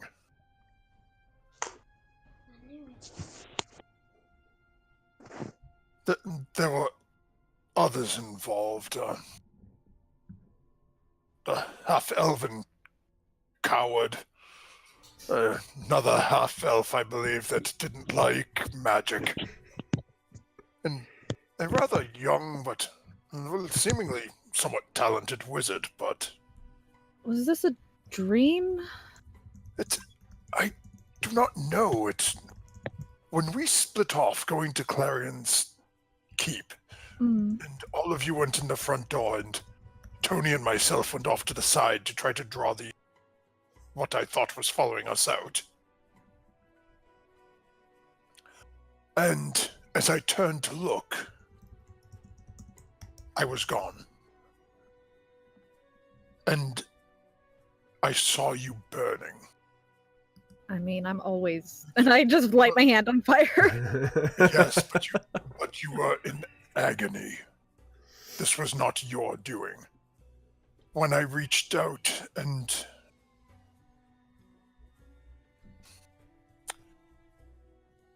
When you saw me take the dagger before, and I pulled out that scroll to get answers, I was speaking with the holder of my contract. That explains some things. I am not the only one he is looking for. He says he has plans for you. Okay. What plans? He did not say. I told him you were off the table, and he told me he will only respond to questions. I like him even less than I did before, but he is also the reason I know what needs to be done to What exactly save did Diana. he say he wanted from me? He just wanted me to burn? Why? What's the point? No, I questioned on that, and he said he has a place for you beside me. Beside you? Does he have more plans for you other than... Other than servitude? Right. Consider what you and I have done together.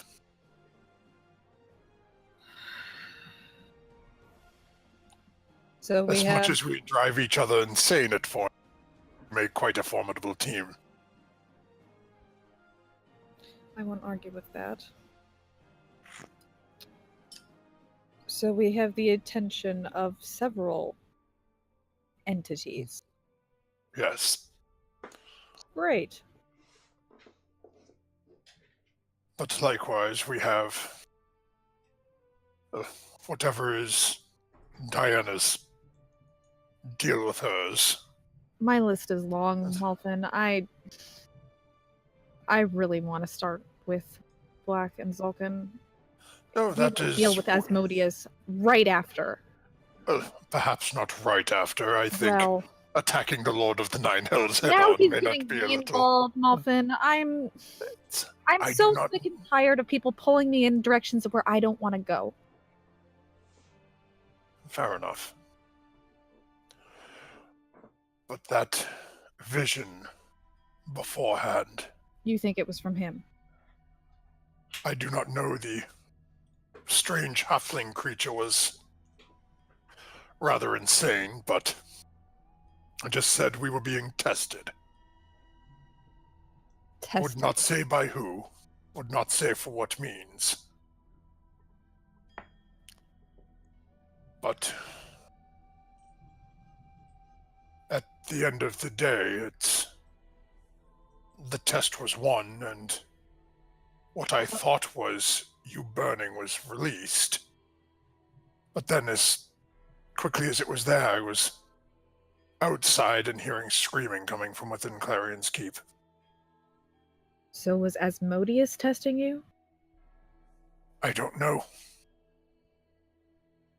For all I know, it could have been Ilmata. Could have been the Raven Queen. Could have been bloody freaking Moby.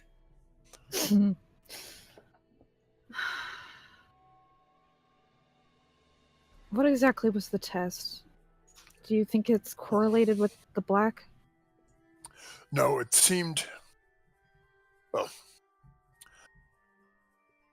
The wizard and I were having a discourse, and she proceeded to summon a demon which proceeded to have one of the half-elven trying to kill her. Yes, I know, it was not me who summoned the demon this time. Calling the kettle boom anyway. That's one of the half-elves tried to kill the other. I said, okay, apparently it's combat. I went after the coward who ran away. At the end of the day, took a page from your book, turned her into a fish and flung her off a cliff. Callista actually laughs at that. And they gave us the means to release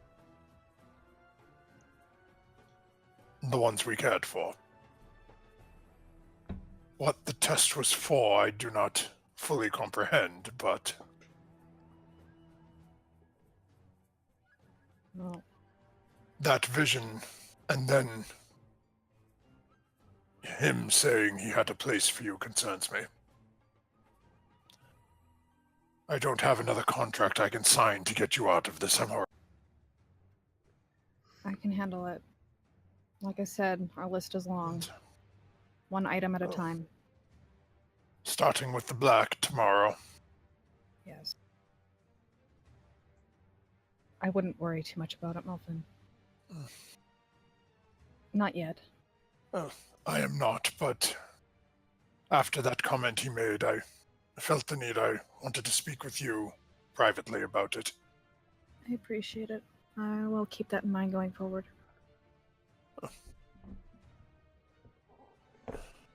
Get some rest, Mama Elk. We have a big day tomorrow.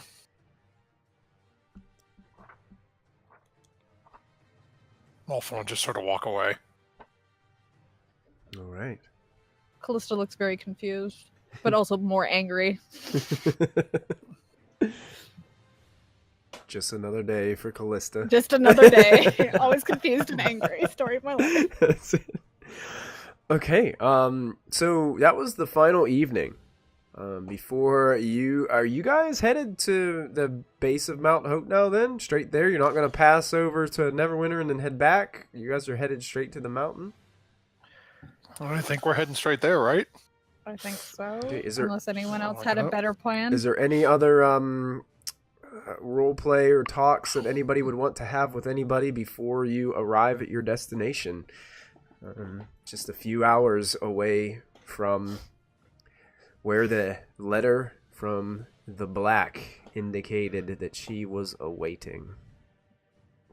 I was muted! I was going to say that I would request some assistance in picking my spells, because I feel like Diana would want your guys' input. Sure. Okay. Okay. Diana is asking for help in her prayer life as she prepares. Tactical manner. Yeah. Tactical. Yes. Okay, what's our game plan here? We gotta plot things out. You're not wrong. But are you able to summon any demons? I mean, I could actually create an undead creature if I wanted to. I don't think we need more undead when dealing with. But that is not what I want to do. Diana, that is my shtick. I Find your understand. own game plan. Okay, Take so dibs on corpses. here's my thing. I have an ability called Bestow Curse, which could deal like some severe disabilities to the Black or Zulkin. Which, by the way, just to note, Zulkin is mine. The Black, whoever gets the killing hit gets the killing hit. That creature needs to die. Zulkin, I want. And besides that, Bestow Curse would have to replace either Revivify, which could revive one of you if you die in battle, Whoa. Mass Heal Word, which could heal you guys, like all of you in battle, or Spirit Guardians, which, as we learned last time, were incredibly useful. So those are all really valuable spells, and I don't know which one of them I could replace with Bestow Curse if I wanted to. Because a disadvantage on the Black would be awesome. Can you curse things that evil? I think. A curse is merely an ill effect.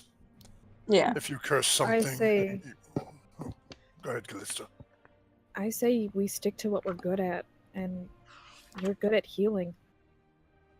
Okay.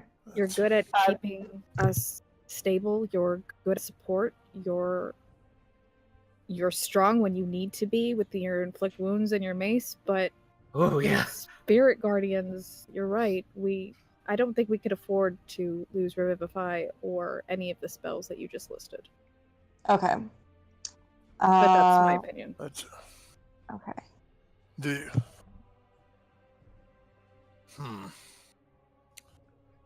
Well, depending on thoughts, Callista has some rather pointed and extremely valuable insight on it.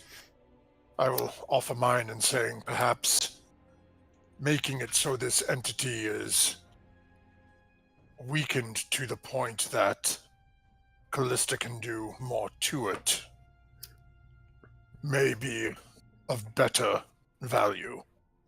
I have some ability to transfer life energy to people. Interesting. Yours? So, yes. I don't like that. I don't want you taking damage to heal other people. You're valuable in a fight. I don't want you to... Yes, but I can also Old protect guy. myself and fight. I can seal myself in an orb which will prevent all attack. I just have an intense feeling that someone's gonna die. Which really is why get we that- need which is why we need you to have Revivify. And again, as you stated, Spirit Guardians. I also have Death Yes, Ward, rather. so that prevents you guys. If any of you die and hit 0 hit points, you will automatically be brought back to 1 hit point. So I also have that. I would personally say that perhaps perhaps preparing your ability to bestow this weakness would be more beneficial than the mass curing spell, but That's up to you then. I guess if we're all getting hit that hard, maybe we have other problems running. Yeah. That's the thing, because I know that we're all going to take like a lot of damage. Like, this is probably going to be a creature with like, Out of character, legendary Molfin, did you give Callista what she asked for? nope. Not as of yet. That's- Then she will look at you and say, well, which of us want to do the final blow? I would prefer it to be me, because if I elk it, we get the extra damage with gravity. And she can't grab the item if it's on my person. There's no way for her to get it. You have a valid point there, but I can move better and further than you faster. As a giant eagle? No, as a puff of smoke, as a teleporting around the room. You deal better damage up in the fray of things. Whereas I can stay behind until it becomes time to use the weapon at that point. You can go for the element of surprise.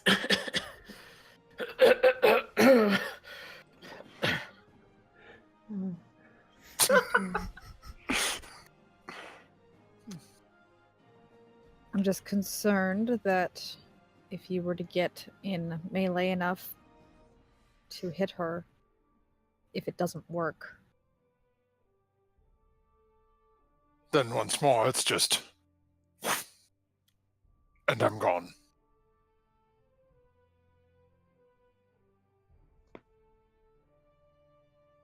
You will be in more danger than me, as you will be in the fray of it for long.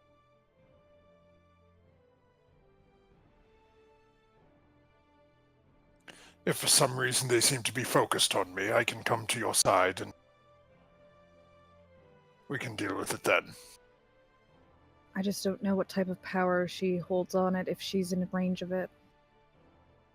That's Which is why having it in my possession, where I can cast my orb and prevent all external magic from reaching it, would be beneficial. What if we just left it on the ship? That is We could have rock guard it. Then she could just come outside and obtain it. We have no idea of how fast or far she can travel, nor how many servants she will have. True.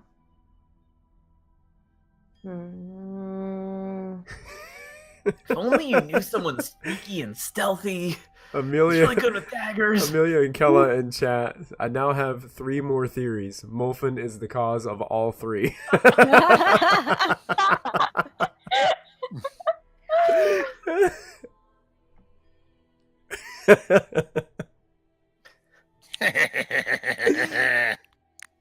Out of character, Lachlan, how much HP do you have? 65. Okay. Well, so I couldn't go When you that get to high Molfin's up. level, then you can talk to us about wielding a dagger. When the wizard has more health than your rogue. I'm hard to hit though. Wait, Well, no. Callista and Molfin's plan is at some point, one of us will surprise her and use gravity to hopefully end her. But if you're falling and you hit the ground and you're out, that's why I think if I'm in beast form, at least if I drop, I'm still... But in beast form, you cannot wield the dagger. But when I'm already in beast form and I'm above her, I can drop down on her.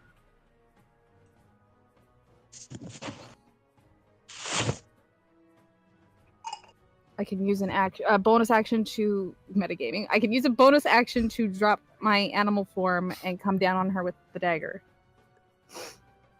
which means I can get up close without getting physically hurt. My animal shapes are getting hurt, but I'm not getting physically hurt. As can I with my teleportation. Okay, well then, I'm fine with that. That's my point, Lachlan. I just didn't want you get up close, and then if you get hit. Diana just said she can bring people back from the dead. I'm not afraid of anything anymore. That's not the lesson to take from this lesson. That's not the lesson to take from that, Lachlan. Lachlan, No. I can raise the dead as well. It is not that Wait, impressive. what you do it, Chris? No. Listen, it's only Basically, God. I only have 3 spell slots, and one's gonna go to Spirit Guardians, one might go to a Fireball or to Mass Healing Word. So, but I only have 1 Revivify I'm realistically gonna use, so only one of you can die. Thank you. Well, Not it. that is... Not it.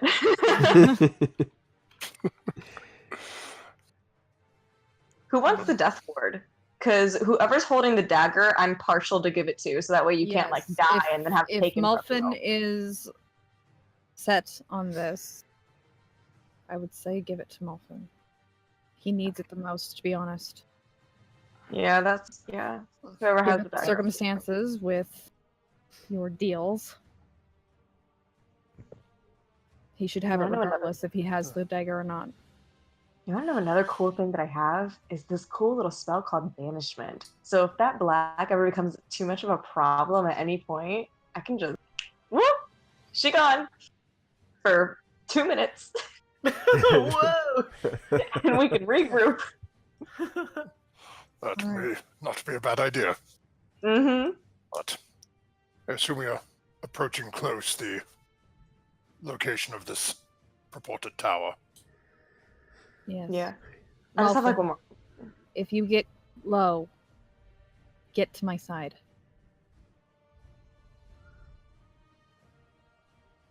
I just have one more question. How are we going to enter? Like, are we just gonna go in as a group, or like, are we gonna I don't know, like. Oh, I something can pass without a crafty. trace. I don't know because she's might already know we're coming because of the dagger itself. But Disguises. if I pass without a trace, there's an extra buff. But I don't know. I mean, she told in the letter, she said for me to come and bring all of my friends. So. Well, can we see the tower yet? Are we close enough that we can see this? You can start to see Mount Hotenow in the distance. It is an enormous mountain. It's kind of like in the Hobbit movie when the dwarves are looking out towards their home and they can see that large mountain in the distance. You guys can see it. And you guys would know. Hey, thank you so much for the follow. Appreciate that. Thank you. But as you guys are approaching, you guys have all heard stories about this mountain in the north before. This is a volcano. Great.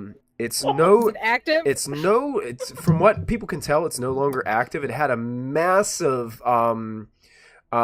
it erupted probably about a century ago, and Neverwinter is still trying to rebuild from the damage that this eruption caused. Basically, there's basically part of the town was there was a big rip, like as the earthquakes happened on top of this volcano erupting, it ripped this giant gauging gash through the middle of Neverwinter, and they're still trying to just kind of get back to normal. Smoke went for miles into the air. It was a massive eruption from this volcano. But since that happened, it seemed kind of dormant. Nothing seems to be happening there.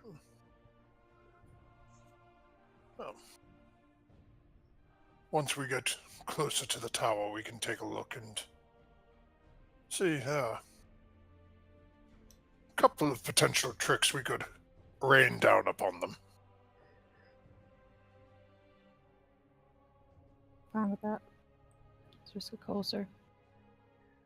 And as you guys continue to get closer, you can Delphine is starting to drop. Yes, Zos, do you have a question? Hello. Hello. I feel like I'm in front of my class. Yes. I was just gonna say, Michael's Yes. so used to this, he instantly saw the hand. Yes. Yes, Diana. What is your question? I had a technical question. Sure. So as a cleric of light, I get to have certain spells that are always with me, and that don't count as part of my pre-save spells, like Daylight and Fireball for my spell number 3. Would it be possible to trade out something like Daylight for Bestow Curse, can I not do that? Not really, because those are kind of just given to you by your deity. Thanks so much. By your divine. So I mean, you just always have them. They're always prepared. You can always use them. So I probably would say no to that one, just because those are just kind of gifted to you anyway. So you could just kind of just a way. Basically, they're giving you 2 freebie spells.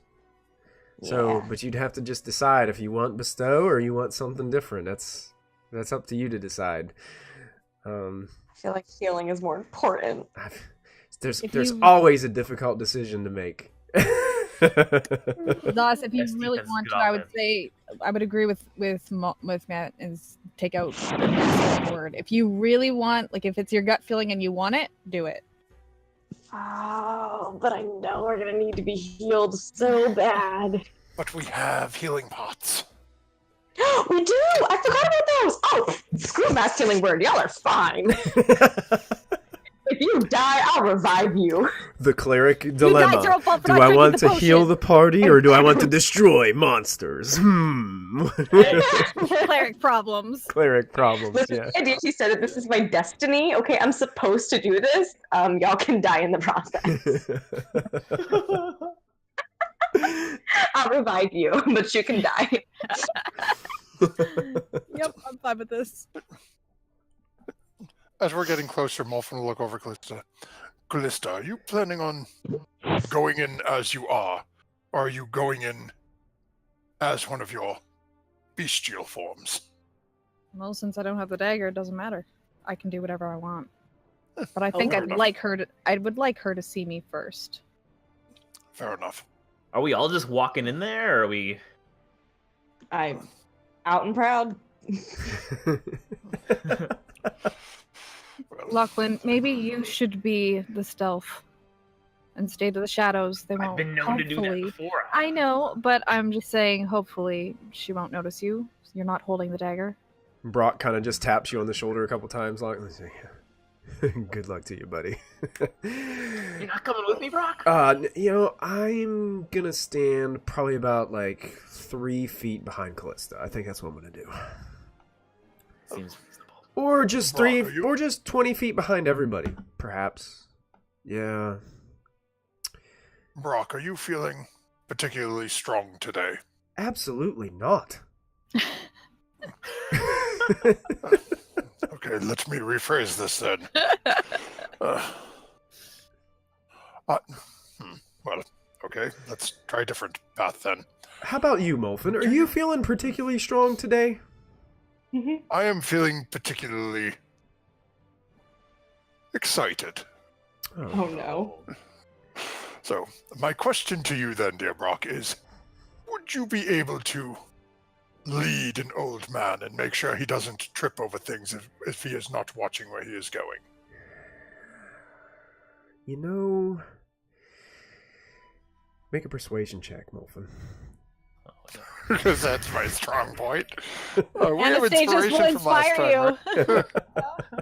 But we've got Or advantage. you can from use last your own. time, Yeah, right? you can use your own inspiration. Let's see here. You know, just this once, old man. But you got my back, right? But of course. I sure hope you do. All this for stinking 2,500 gold pieces for some weevil guy. Look what mess I got myself into. And just imagine what they will say when you come back with tales of this. Yeah, look at that nut job.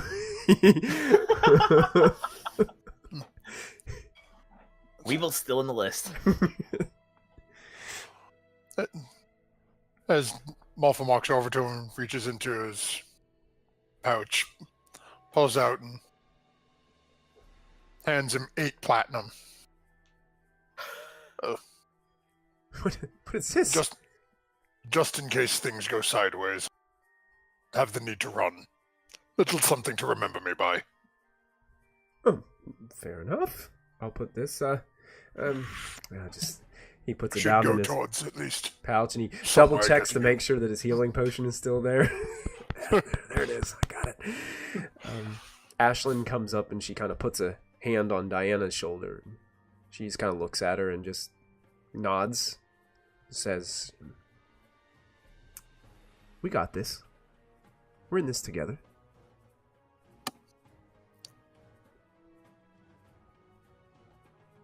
Have you lost your voice? Same. Same, Ash. We got this. And you guys notice that you are very close now to Mount Hotenow. And as the hot air balloon starts to descend out from the sky, you notice that there's a small clearing that Delphine is kind of guiding you to. as she's kind of making a circle. She's kind of like looking down. Some of the members of the crew are looking down on the side. The letter specifically said that you would know it when you found it. And as you go past, you see what looks to be some kind of ruin at the base of the mountain. It's in a clearing that's been removed of trees. A lot of the trees around here actually don't have any like leaves growing from them, as it's still kind of an area, even after a century of this eruption, you can still see the aftermath of what is caused in this area. So the outskirts of Neverwinter Wood are still trying to recuperate themselves, and the trees are trying to get back to what they once were. You notice looking down that you see some kind of... It looks like a ruin, but it's systematically built in a way that kind of looks like some kind of circular logo, perhaps, in the way that it's lined up. And in the center, there seems to be this large, just gaping pit into the earth. It looks like there maybe once stood some kind of structure there. It's no longer there. It's just a little bit of stones kind of piled up on the outskirts.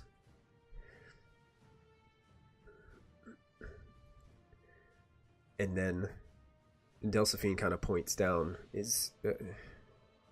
think this might be it.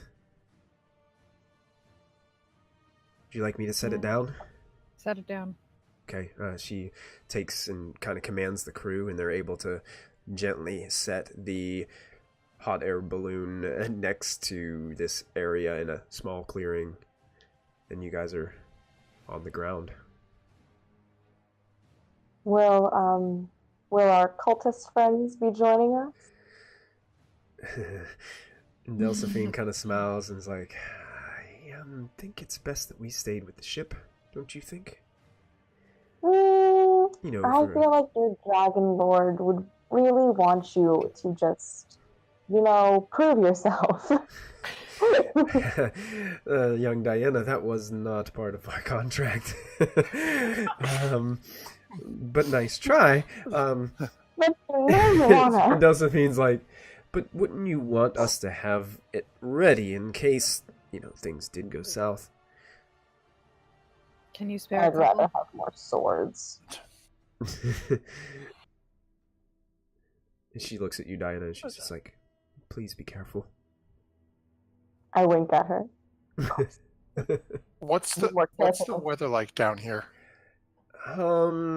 It's a little warmer, but it's still got the breeze still got a little bit of a bite to it. It's still winter time here, so you've got the winter. There's not snow on the ground, but the ground is kind of wet.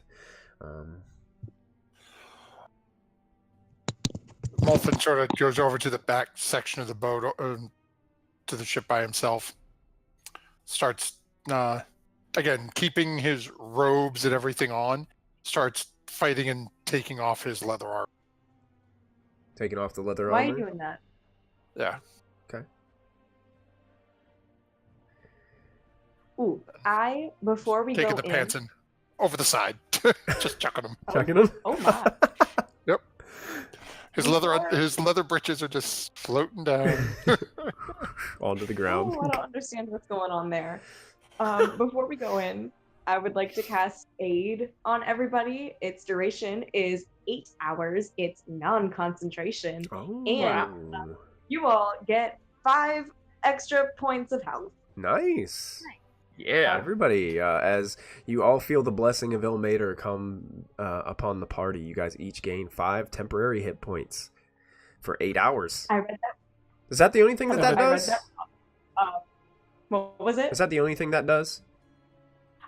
Yes. Okay. And also I read it wrong. It's 3 creatures. Not all of you. All right, so you got to pick 3. Who has the blessing of Aid?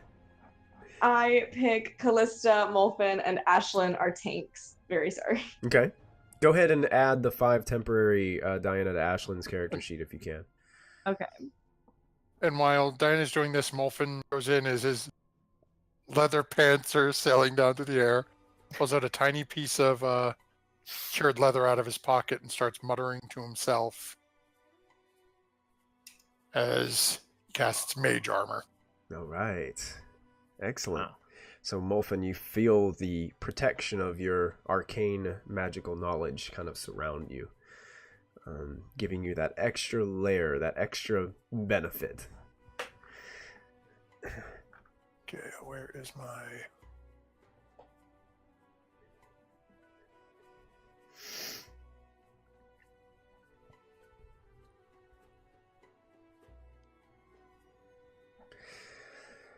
Brock kind of walks over to Molfin.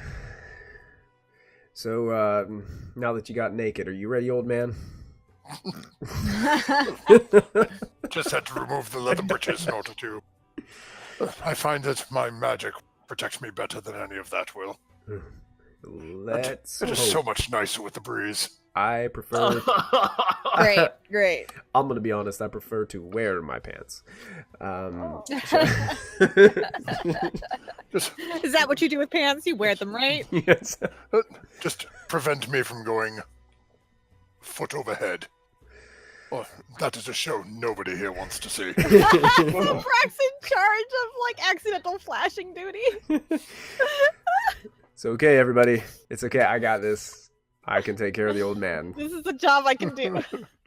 You take care of I, creepy, the black person. I will keep track of the old gnome. I shall do it.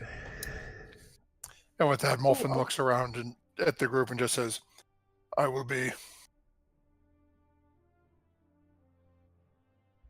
preparing a spell. And as such, I will not be fully, I suppose I'll say, cognizant of your actions. Thank you, Death Ward. Once something happens, or perhaps, well, actually, I should say, Michael, with a spell, is it possible for spells that take a longer time to cast, can you start casting it early and then hold that last activation? Like, I know if you're holding an action in battle, like if you want to cast a cantrip, Yeah. you sort of cast the spell at that point and then you release the action in the spell. Yeah, at the that point. makes sense. Yeah, because you can delay because you're in the process of casting a spell. You're kind of holding an action. I would say that would probably make sense. Okay, so Molfin is gonna. But like, if any, start walking. I would say, if any concentration's broken whatsoever on like casting the spell, it would probably negate it. Oh, fair enough. Mm. So, yeah, Molfin looks at the group. I will be preparing something that will give us the aid that was promised. Oh no, Molfin, what are you gonna summon? I am calling out for aid. I'm at divine intervention level yet. You keep speaking of these strange points and levels. It makes no sense to me. Well, But I can channel divinity. suffice to say, And I was told aid would be mine. So now aid will be ours. Is this part of demon? He's playing with fire, that's for sure. That's I don't want to It's- consort with demons. Diana. I give you my solemn word. I will summon no demon. Somehow that does not comfort me. There's always Tony. Oh, it's Tony. Oh, that's true. Yes, Shin's now. You guys the fun. Diana, who did you death ward? Molfin. Molfin is death warded. For up If to Molfin is 8 hours. aided, death warded, mage armored, Yep. Molfin is literally the tank. Molfin has been tanked up. Yep. Okay. So, It's up to you guys. You've got the dagger with my soul in it. I gotta protect you. Molfin got to protect you. You're the precious little snowflake youngling. Molfin's the grizzled old gnome. I am very squishy. My class is 15. This is a pit we're going down? So's Molfin's. Yeah, Lachlan, are you approaching the large pit? Is that what? There's no real structure. It's just some like stones around a Just pit. like a hole in the It ground. looked like there used to be a tower there at one point, but it is completely open. There's just a kind of like just a few of the stones kind of remaining, kind of at the Can bottom of the I- base. Approach and cast detect magic. Sure. Yeah. I would. What's the radius for detect magic? Let me find it.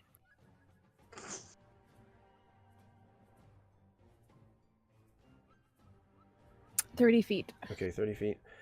As you're getting closer, you start to get a very, very faint magical ping coming from one of the stones. It seems to be relatively higher placed up on like the remaining of the ruins of this where this tower once was. And it seems like whoever had this tower here, not only did the tower go up, but the tower also went down into the ground. What type of magic am I picking up from it? I believe it would be conjuration, I believe. That's what it would be.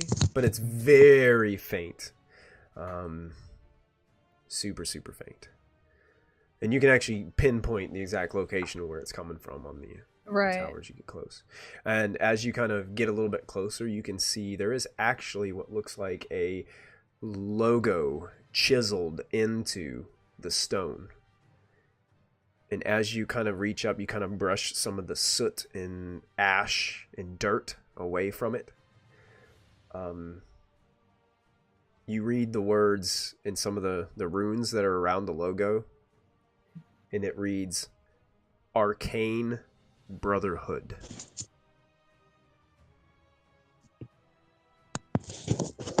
Does Anastasius know anything about this? Anastasius would not. Okay. Would Molfin, assuming we're still at the mouth and haven't... Would Diana? You guys, those of you who were, I can't remember exactly who was a part of this conversation, but you guys remember back to Sarvin when he was with you? He spoke of a wizard's tower in the city of Luskan as being a location of the Arcane Brotherhood. But that's about all you know about it. Sarvin was an agent of the Black the entire time. No, nobody? I mean, It is quite possible. It was one of those things where you guys had asked him about Luskan, and that was one of the things that he had mentioned. Huh. how far down does this hole go? Into darkness. You can see that there are broken, but it's kind of like a circular stairs that lead down along the edge of the side of the tower, and these stones of where the structure was built kind of just descend into darkness. Kind of like if you were just walking down into the yawning portal. Something like that. Great. Pisces knows what's up, but Callista don't. So Callista is, going forward. I'm gonna try and go down. Oh, bye, Blitz Greybeard. See you, Matthew. Oh yeah. I'm on my way back. Roll 20 didn't like me. Oh, coming back. Gotcha. Yeah. Oh He right. senses the danger. So it seems like Molfin is going to look at... Callista is Rock leading and say. the way. Are you there, Molfin? Yep. Well, I'm on my way and it's still loading in. Okay. Yeah, Molfin is going to look at Brock and say, please make sure I do not fall down. Yeah. If I miscast this, it could have disastrous consequences. Well, sure. I'll be honest. I'm not gonna let you fall because I don't want to let you start rolling and then you don't have any pants on. So Oh, I think for everybody's well-being, I'm gonna keep you nice and safe. Oh, beautiful. I appreciate it, my good man. So we're going down into the pit.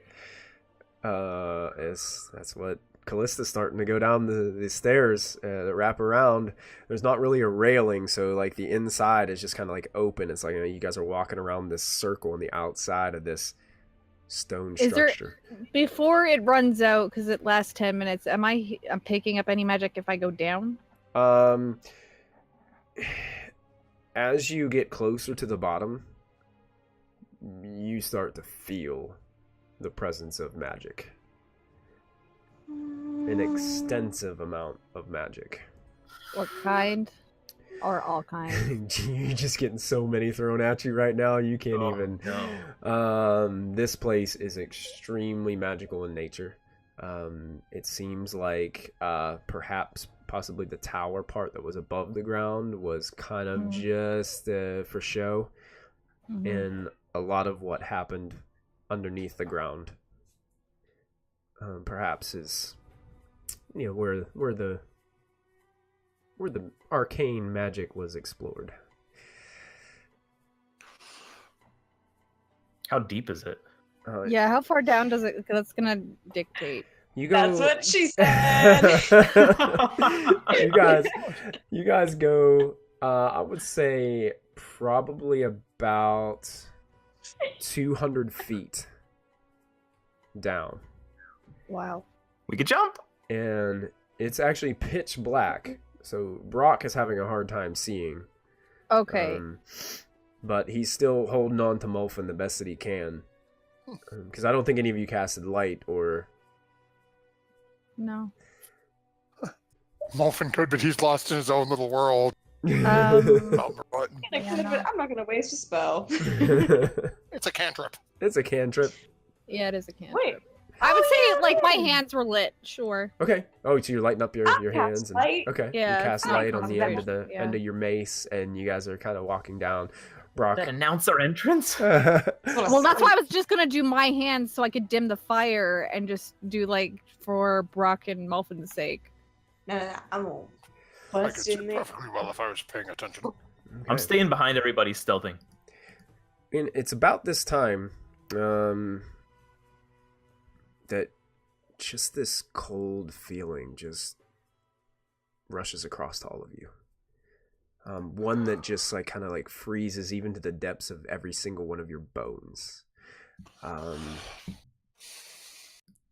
I'm gonna go ahead and put some different music on. Not good. I wonder if this is the one that I want, perhaps.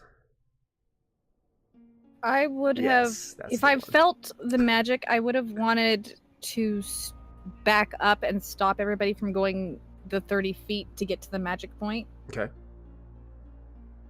And I would have told Diana not to cast the light and cast Pass Without a Trace. Oh, okay. I snuffed my light.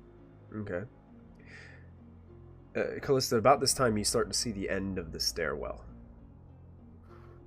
So 30 feet is the end of like from 30 feet where we are, it's the end of the stairwell, and that's like the wall where the magic starts, right? Oh yeah, well, I mean you're just feeling the essence from below your feet. Oh, like okay. Even deeper.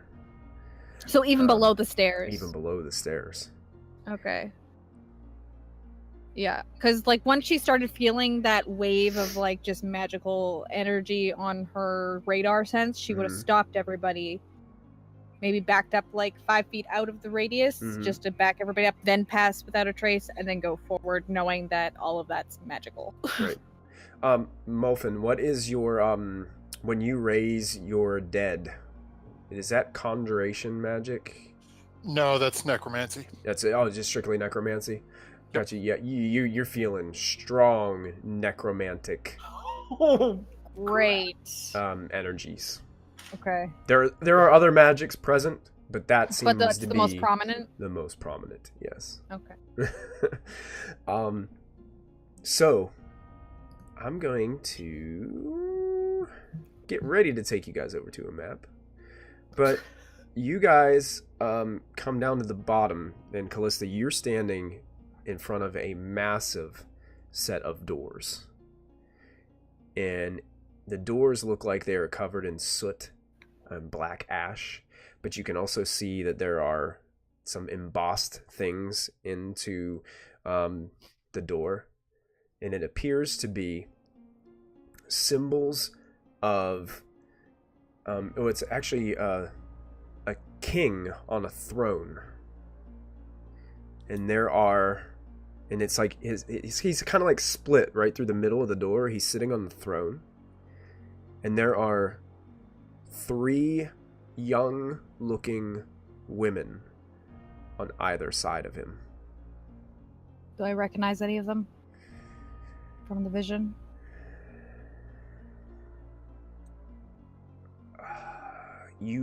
They're not really like specifically like to depict anyone in particular. Okay. It's kind of like they're almost like general forms, so it's not really anybody you recognize. Okay. Molfin, you recognize the king on the throne is the one from the image that you pulled from the memory of the skull. Now, given how long it's taken, where I've been muttering and sort of working on this spell, would I be able to speak, even though I'm sort of holding this last... Yeah, I'll allow piece? that. Yeah, I'll allow it. I'll allow it. Molfin will sort of look at the group. The skull that I asked to share its secrets with me. I saw that king. That is somehow... This place is somehow tied to the green gemstone girl.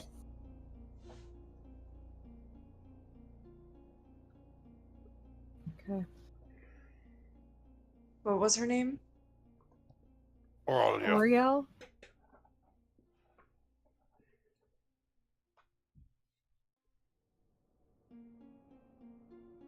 Well, I'm going to stealth forward because...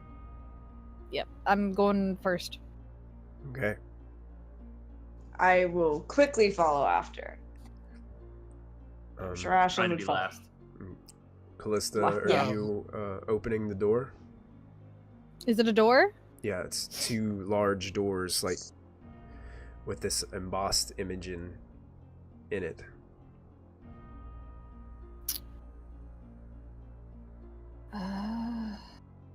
I will try this because I don't... Hang on, let me check something for the other character. Because Molfin's busy, can Anastasia's Arcana check to see if it's magically trapped or anything? Or Absolutely. is it an investigation? Yeah. Go ahead, and he can. If it's for like a magic trap, he can roll an Arcana check to see if there's anything going on with it. Okay.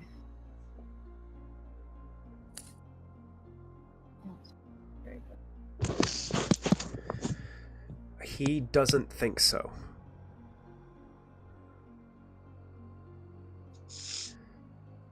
He kind of looks at you, Callista, and he's like, I think she might be expecting us. I think so too. Let's give her what she wants, and I'm gonna approach the door. All right. And as you approach, you kind of put your hand on the door to kind of... These doors look kind of heavy and massive, but as... Does it look like there's even a lock on it, or just seems like a door that needs to be pushed? just needs to be pushed. Okay. And as you push, it's almost as if the doors open a lot easier than they were supposed to. And you hear this creaking and this grinding of the hinges as it goes... and opens before you. And I'm going to take you guys over to a different map. Lachlan, remember you have a +10 to that stealth. Now, Nice. folks on Twitch and also my players, this is going to be a little bit different tonight. I tried something a little bit different. We are going to use one of those like 3D looking maps for this. Oh, the isometric ones? Yeah, I got What? an isometric one prepared for tonight. It's gonna be it's that's- not gonna be perfect, and there's gonna be situations where it's gonna be a hassle. But I just wanted to try it and see what it was I gonna see do. black. Yeah, I know you guys. Me I too. had to make a quick stop at Flint. I hope we see black because I'm gonna kill her. So let me load this up and I'll pull your tokens out on the screen and hopefully everything works as I've prepared. But if not, hey, we gave it a shot. So Callista, you were first, so I'm gonna pull you Yep. out onto the map and hopefully you're not too small. Do you see yourself at all? You're Can gonna be you in see me? you're gonna be in the top right hand corner of it. Oh yeah, I don't. I see myself, but I don't see anything. But it's just black. Why does it do that all the time? Let me see. Thank you everybody on Twitch for hanging out with us tonight. So good to see you. I would just like to say, from what little I can see on Twitch, that is one epic looking map, dude. I can't take credit for creating it. Callista, can you see now? Yep. You can see. Ooh. Hopefully not too much. No. All right, and let's go ahead and pull Diana on there. Boom. I got Hello. some Diana's there. And we've got That's Molfin. weird. I know Molfin's there. bitches. And we've got Lachlan. We're going to pull him out there. So there's a Lachlan. And then we got Brock. We're going to pull Brock there because Brock's with you guys. And we've got Ashlyn. And we've got Anastasius. And feel free to reorder these. I'm just dumping them on there the way I see it. So we know Callista's up front. Mm-hmm. Where would Brock be? He said he was staying close behind Callista, or No, he's with you. well, right. At the That's moment. but I'm going to be with wherever he is. So. So realistically, where would Brock be? Would he be following Callista, or He would probably be with you, Molfin. So wherever you are, he's going to stand next to you. Unless you go up too far to the front, and then he's just going to ditch you. so Ashlyn would be up with Diana, I'm assuming. See. Mm-hmm. Okay, then yeah, I'd say if Diana's up with Ashlyn, Molfin would probably be behind Diana and Ashlyn. I got Lachlan trailing somewhere in the back. But Lord knows with that stealth roll, Molfin's got no earthly clue if he even came down. Oh yeah, Lachlan's Flying this ship away. Lachlan's moving stealthily. Yeah. nerds. Yeah. Never mind the fact that Molfin is already just not paying attention. He could be searching for Lachlan and have no clue where the heck he is. All right. So as you guys enter in this area, you can see that you are basically in a 10-foot wide hallway. The ceiling is pretty high. I would say 12-foot ceilings probably in this place. As when you open those two double doors, it reveals this hallway in front of you that looks like it turns to the right and to the left about an equal distance. There are 4 doors that stand in front of you, similar in design to the one in the front. The embossings in them don't look as specific as the main door. It looks like they just have kind of generals, but each one looks like it has some type of teardrop shape embossed thing in the center that reminds you of the teardrop shaped gems in the dagger. I suppose this is where, I don't know, their tombs are. Oh. Or where the enchantment was born. Perhaps.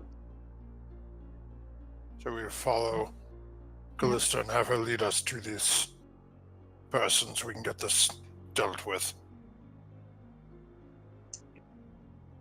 So are these just 4 doors? That's all we see? And that's all you see. They're closed? They are closed. What colors are the doors, or like the gem thing shapes? They kind of resemble the colors that you see on the map. Like they have this red kind of outlining on each of the doors. They all have like this kind of like dusty soot kind of on them from the old eruption of the volcano. But you can see that the gems, even though they remind you of the gems, they don't look any colors. Like they're kind of like this gold or platinum kind of embossing on there. So the shape reminds you of the gem, but the colors aren't there. Do these doors look identical? Is there any distinction between them? They all look pretty much the same. And it's embossed out and not in? Yeah, kind of embossed, yeah, more like an indentation. So what would it be, like debossed? I guess it's more like not embossed or something like that. I can't remember the correct term for it.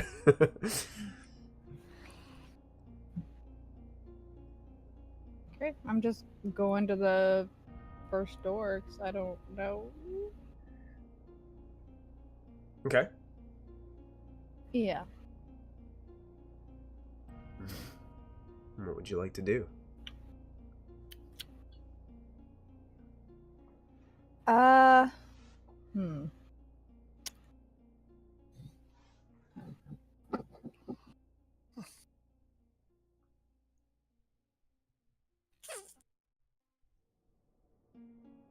Yeah, I'm just. Yep, I'm gonna do detect magic again and drop pass without a trace because I'm pretty sure she already knows we're here. Okay.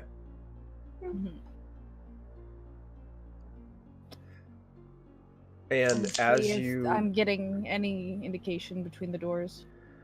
The doors, you don't get any sense of magical presence in the doors.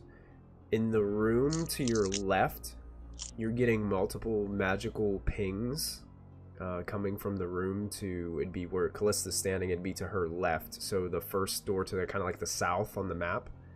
Mm-hmm. Within that, you're getting some sense of magical energies coming from there. And the other doors, there's no... Doesn't seem to be any kind of magic on those doors. So it's on the door that the magic's... Or is it inside the room? It's inside the room, beyond the door. Well, I will head over there. What type of magic? Is it undead? It's a variation. Or necromancy, you're getting kind of mixed blips of different magics. Oh, do we want to hit hard first? As I am prepared this spell, I would prefer to deal with the individual and then go searching afterwards, but... Well, I don't know where this individual is, but I'm assuming where all the magic is. She won't be far. Could I do, like...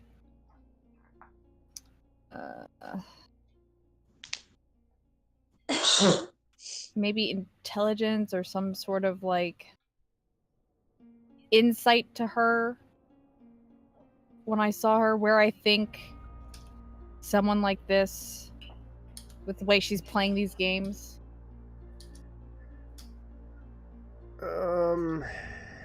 You really weren't... I mean, you didn't spend too much time in that stasis to be able to really get that much of an insight into... Like, are you trying to, like, find her location? Is that what you're trying to do, basically? Yeah, to see, like, if this seems like something... Like, just out of Callista's, like, gut feeling. Mm-hmm. Like, if Callista had to, like, maybe survival or intelligence. I think your gut feeling would be that you're being invited here for a specific purpose. Mm-hmm. You don't think that... Let's just say your hunch is that it may not be very difficult to get to where she wants you to be. So the path should be relatively made clear. Fuck it then. I'm just gonna... Callista's so... I'm sorry. Callista's just gonna kick the door open. Kick the door? Oh no. Okay, make a strength check. Or it could be athletics, if you'd like. Oh boy. We're ending soon, right? We are. I used the nat 20. Okay. You use the nat 20, and as you kick the door, you do realize that as you make the impact, that this door was locked. Ah, God damn it. So as you hit it, though, you come through and you're feeling like this insight, this want to know more about this entity, and you hit right on the edge where you needed to hit on the door, and you watch as some of it kind of breaks apart, and the stone even starts to crack from age, as this thing just goes and just goes and opens up into this room. And I'm gonna go ahead and show you what you see after I move that little dynamic. I want to see how scared there. Brock looks. He is terrified, and it opens up into a room in which you see before you looks like an elaborate gravestone from a cemetery.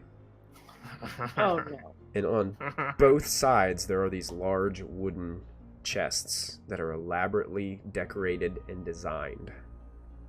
Lachlan. What's up?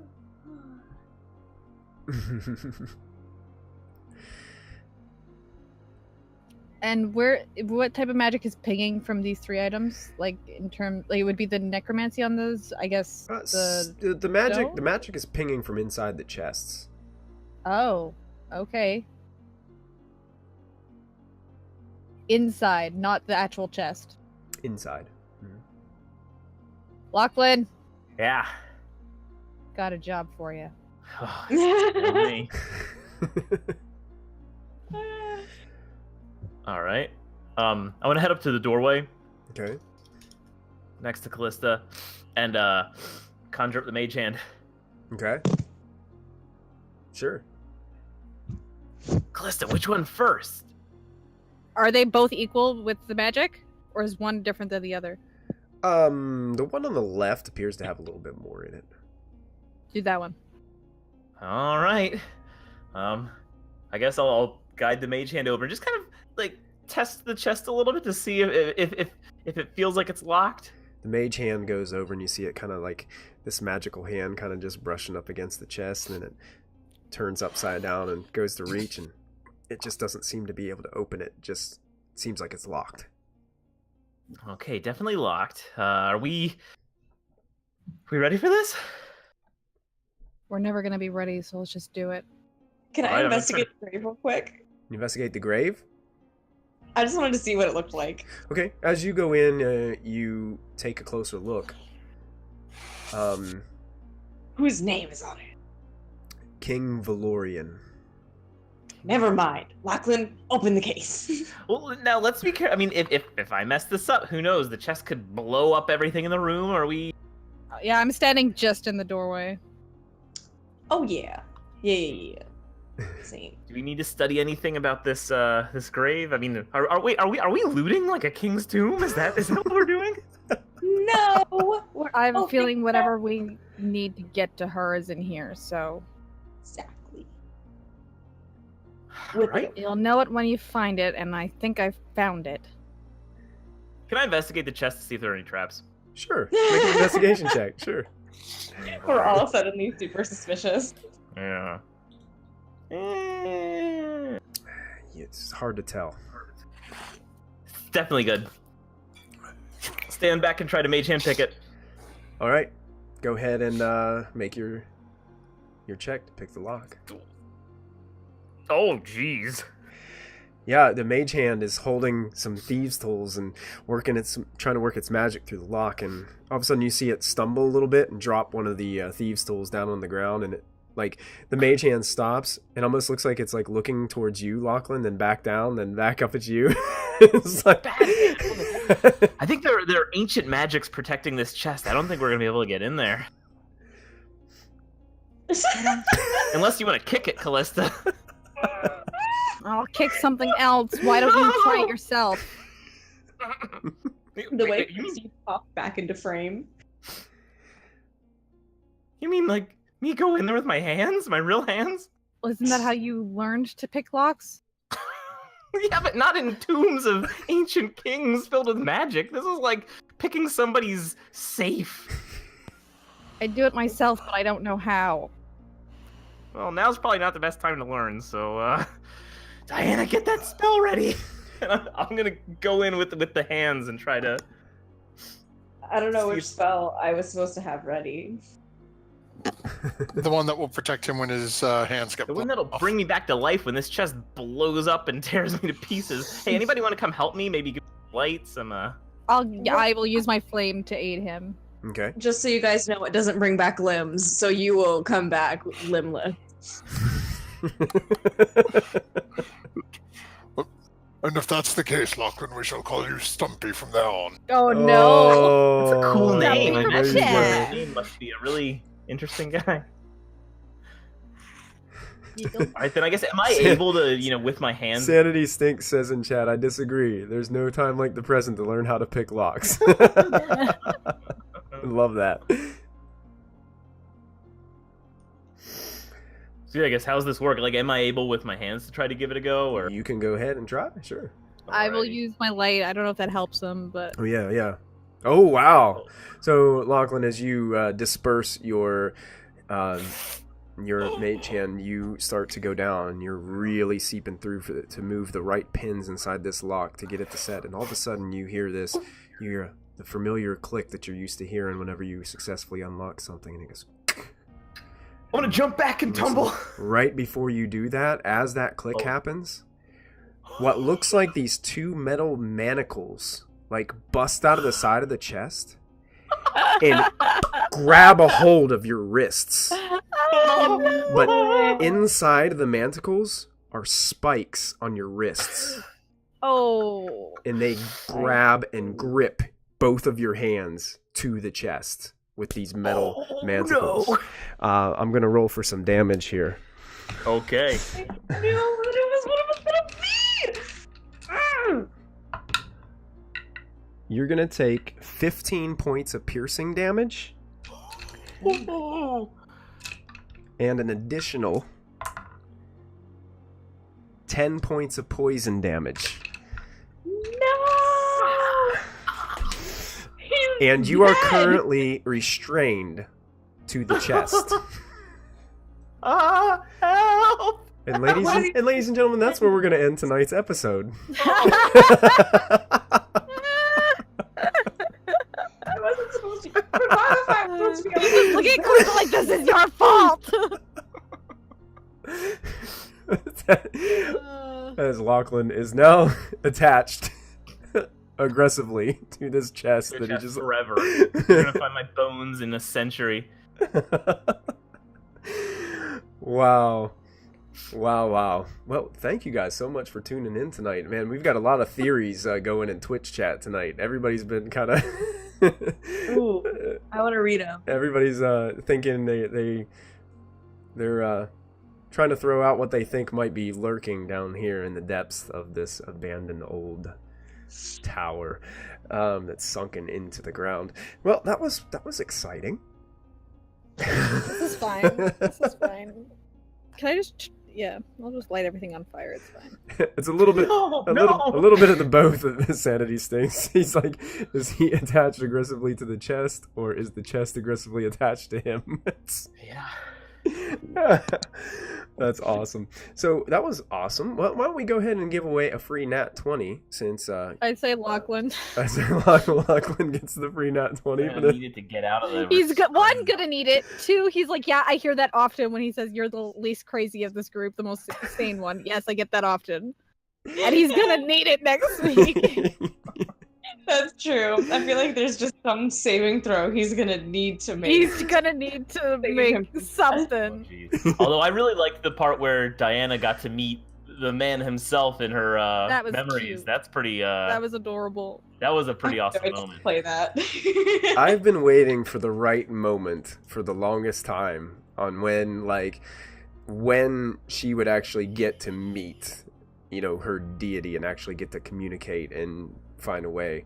And I didn't want to bust it out too early because you're a lower level character, but now that Right, you guys yeah. are getting up there to my more of an epic tier, I think it's time. And Molfin getting that chance to contact the other plane and having that communication yeah. there.